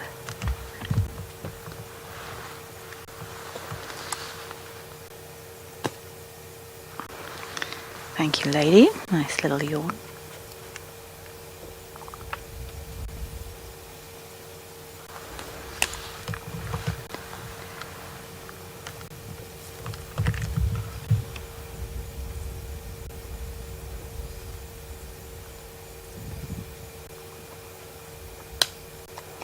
I was actually just looking back through some of the history of these animals, and Tandi, her father apparently is possibly Mafufanya.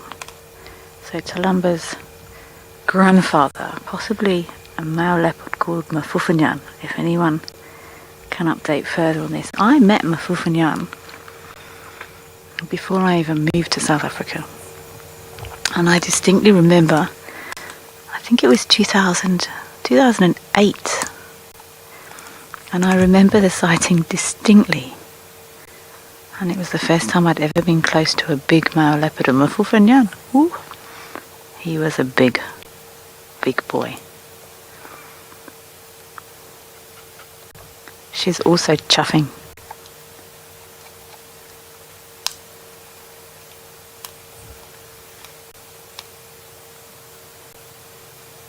I think she wants to make contact with her little ones, but they can't come down and she can't go up because there's this big boy in the way. But she doesn't seem distressed, but I think she would like to connect with these little guys in the tree. Hyena at the bottom there is actually doing rather well, it would seem. This little one is sneaking up closer to this kill.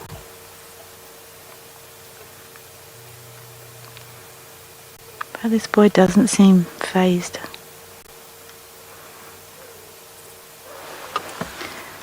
See a nice little bit of rib there of that impala. What's left of it? There's not gonna. Oh, and a hoof. Is that a hoof? Just in that. There we go. Sorry, I did suggest sensitive viewers look away.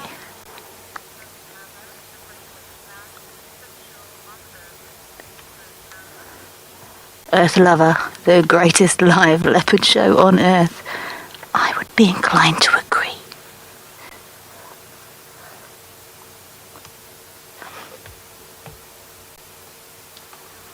I'm still hoping you're going to send through some of your memories about all of these characters. Special moments you've shared with them.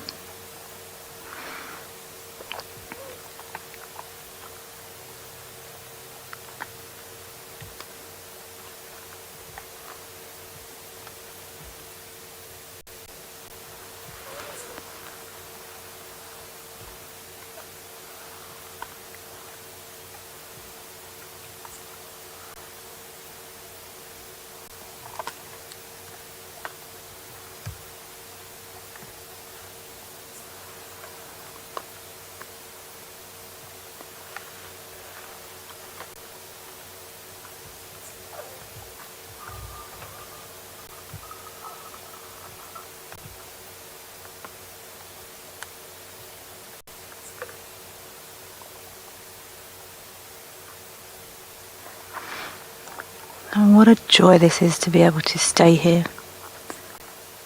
It's pitch dark now. I can see a few stars and a moon.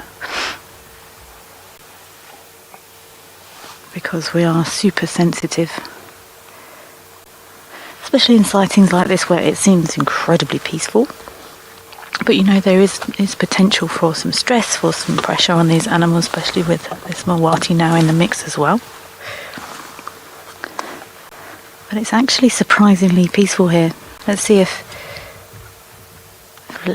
Mrs. Dundee's still sleeping there. Oh no, she's woken up. Has she woken up?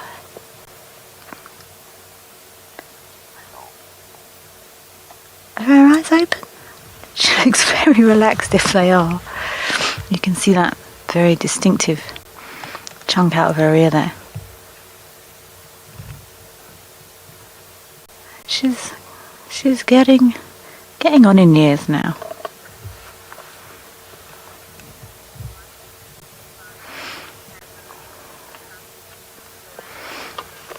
Joanna, does this mean Mawati is their father as he hasn't harmed the cubs? I would say there is a good chance. It's very difficult to say for sure. Often these family lines of lots of these animals out here, unless you DNA test, you can never really know. Obviously, you know who mum is. It would be indicative to me that because he is so relaxed and these cubs, I mean that cub's asleep, look, right next to him. It would be highly suggestive that maybe that is the case.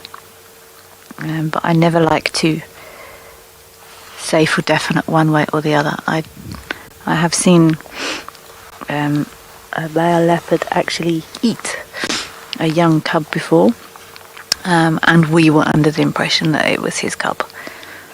So maybe we were... Oh, was that a big bit falling on the floor? So I would say, Joanna, there's a good chance, but I would never say 100% yes or no without a... Oh, I've got moth in my face. Hello, boy. Without a DNA analysis. Look at the size of this boy's feet. Wow.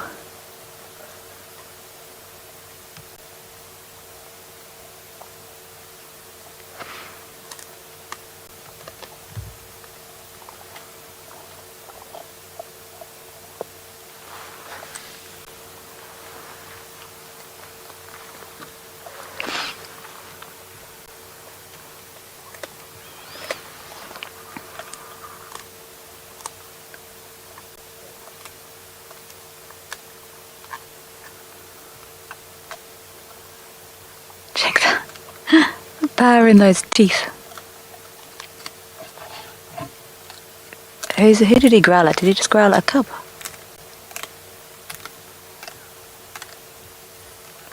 He just shouted at this cub, Did you hear him? Cat Lover, who is the owner of this kill? It was all a bit confusing this morning. I did actually speak to Ben, and we think it's probably Talumba who made this kill. From the dynamics he was watching this morning. So we would assume Talumba. She's clearly sharing it. We would have expected Talumba. She would have gone, got the cubs, come back. But obviously it's turned into a bit of a leopard party here now. So again, there's something walking here, G, just in front. I don't want to put any lights on. I can hear something walking around there somewhere. Something's crunching. I feel like it's right a bit from there. Maybe one of those hyenas coming back. That's it, about there. Zoom in a bit.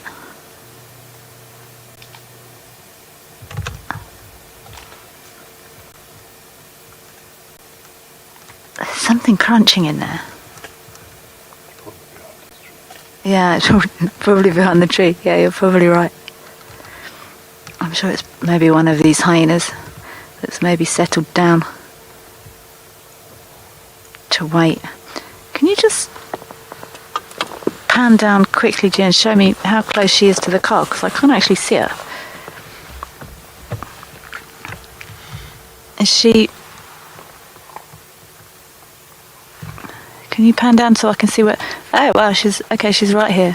Okay, right. I'll keep my hand in then. I can't see her at all.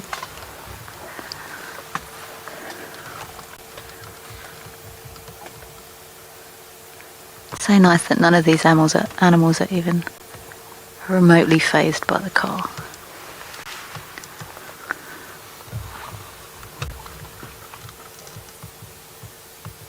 Oh, maybe it's this hyena that was under the tree, because it's gone now, isn't it? I think this hyena's grabbed a bit of food from under the tree and walked off to the left somewhere. That's what we can hear crunching.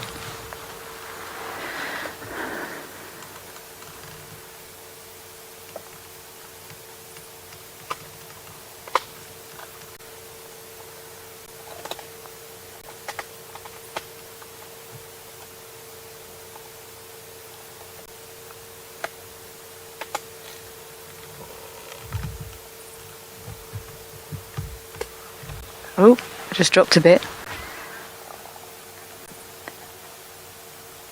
Pan out a bit and see where he just dropped a bit. I bet a hyena's going to come back and grab it.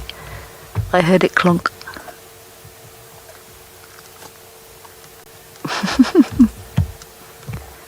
Where's she gone?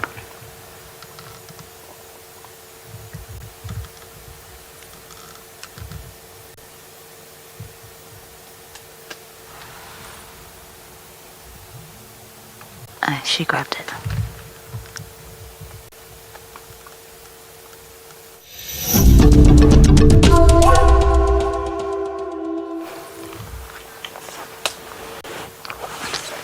Okay, so Walty just dropped a chunk of something.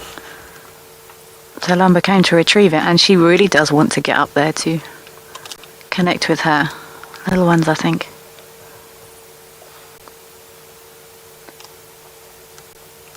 Shame, girlie, she's picking up bits of the kill that she probably made.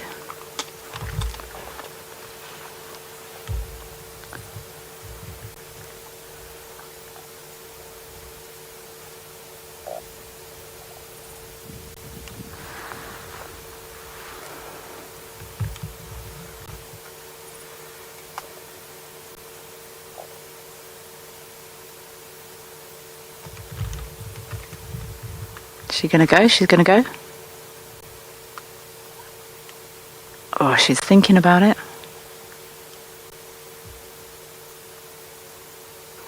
I think she might try.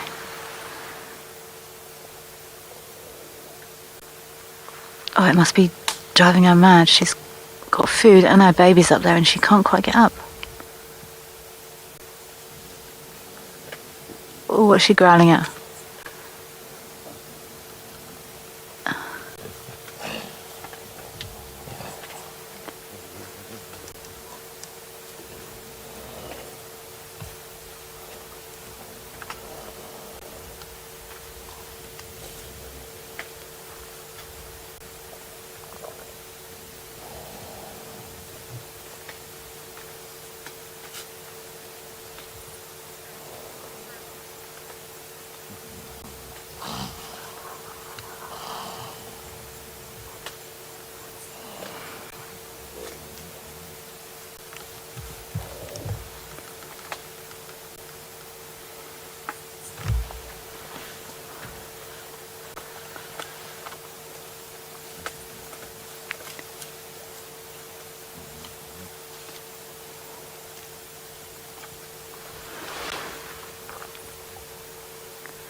Oh, it's going to be a fight. It's going to be a fight.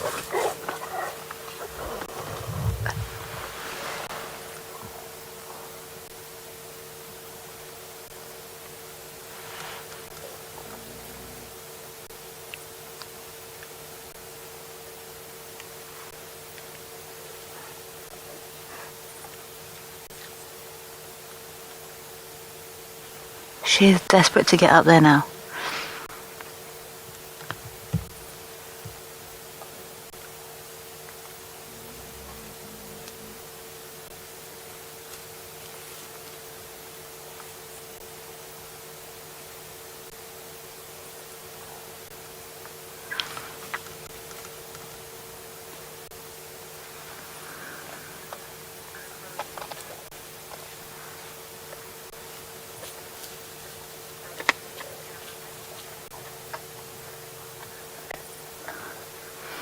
Yes.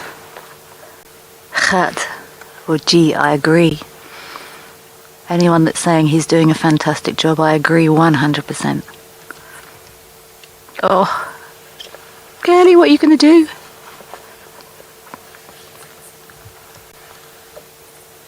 So she's got a big male leopard eating her food.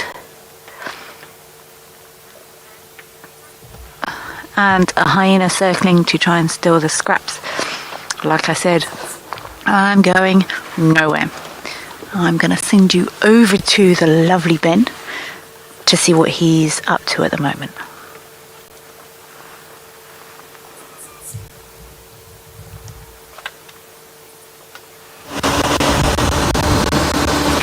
Thank you, Kelly. Sounds like you're having an amazing evening again on live area, and I knew earlier Julie noted. I did go and have a look for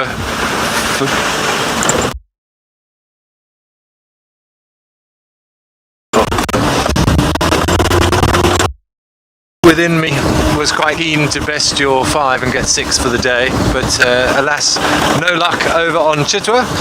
So I'm heading back past Twin Dams and heading up back towards quarantine now on the...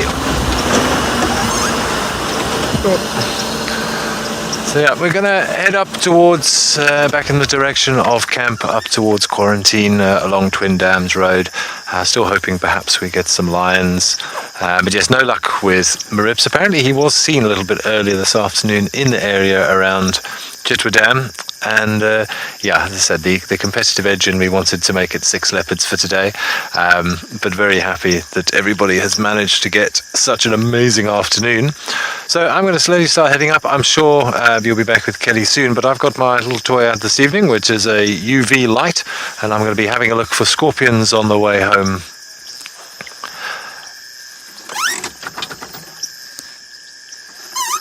A last minute leopard viewers, well, that would be fantastic. Yes, I think I should go for 6. But yeah, whilst I'm doing that, as often these things pop out when you're not least expecting it, as I say, I'm going to use this UV light because scorpions do fluoresce as sort of a bright yellow under a UV light. So in between juggling the spotlight in one hand and the UV torch in the other, I'm going to be having my own little disco on the way back up Twin Dams Road and see what I might be able to find. Otherwise, it is actually a beautiful evening. We did a little segment on the moon. It's amazing how good this camera is. We were looking at some of the intricate details on the moon, some of the craters and some of the mare, the seas up there. And I'm actually sitting here at the moment. It's a real shame that we can't show them to you, but it's beautiful, clear skies. And we've got some stunning stars above us. We've got, I can see Orion, Gemini, Auriga, Canis Major, Canis Minor. I'm going to sit here quietly and just take it all in for a little bit before heading back.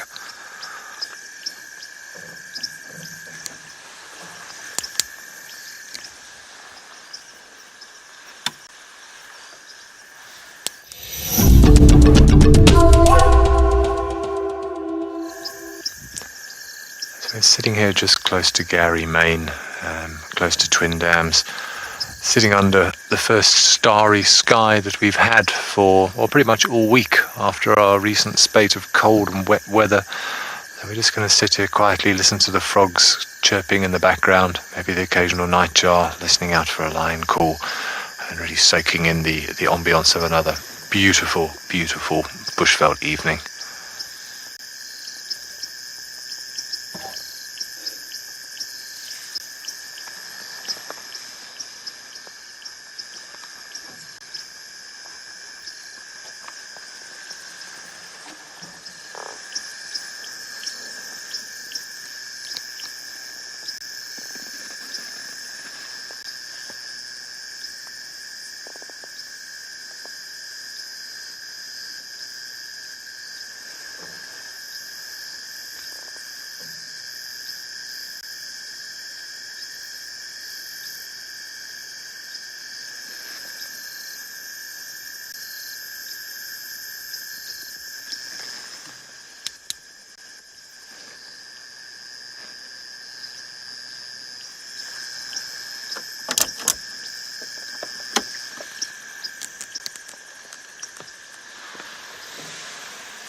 Sorry about that. We just had to change our batteries.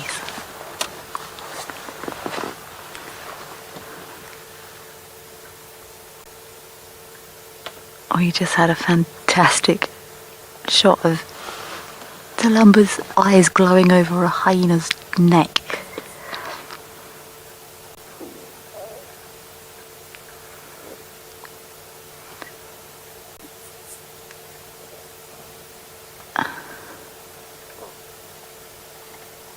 I think she really does want to go up, and you can see how close that hyena is.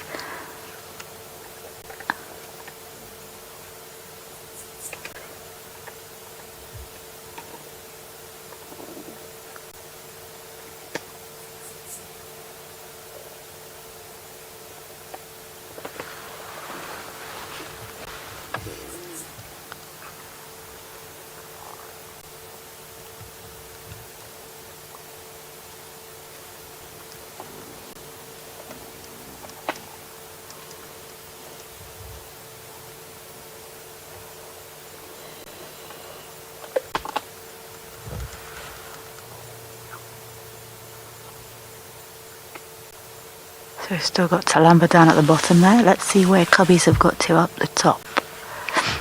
One of them was inching its way towards where Mawati was feeding.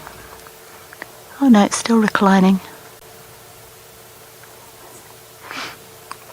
I haven't spent much time with these cubs at all. I wonder if this is... Oh, look at that typical leopard pose. I wonder if this is indicative of how these little characters are going to develop. There's one... They're both relaxed.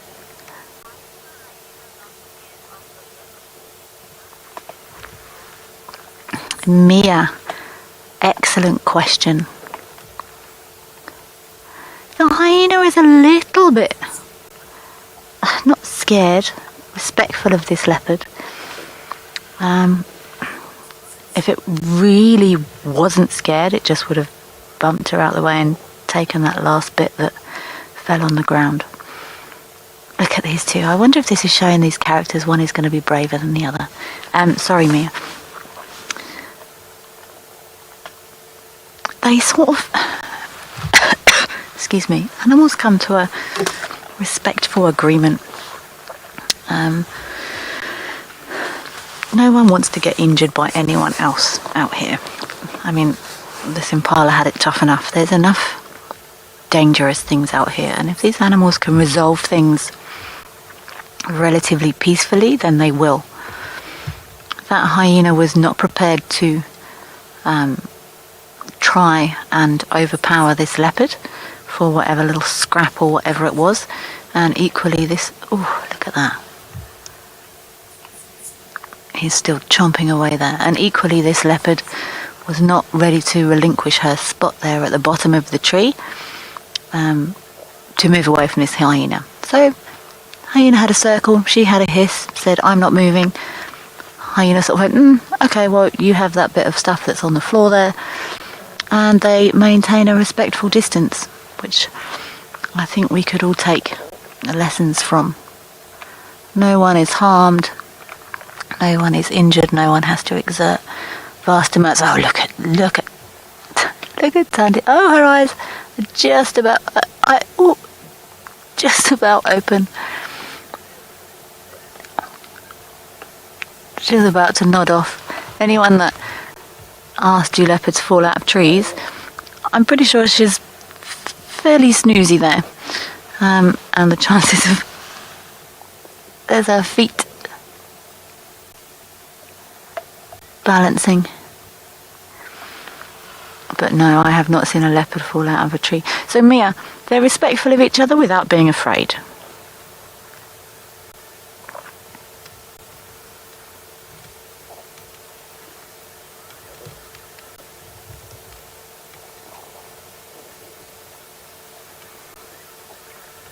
This really has been an incredibly special sighting for me.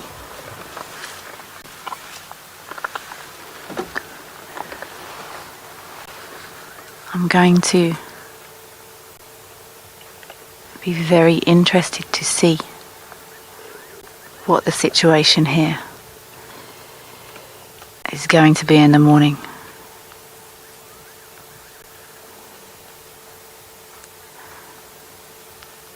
Thank you all so much for joining me, Roan, JP and Ben this afternoon.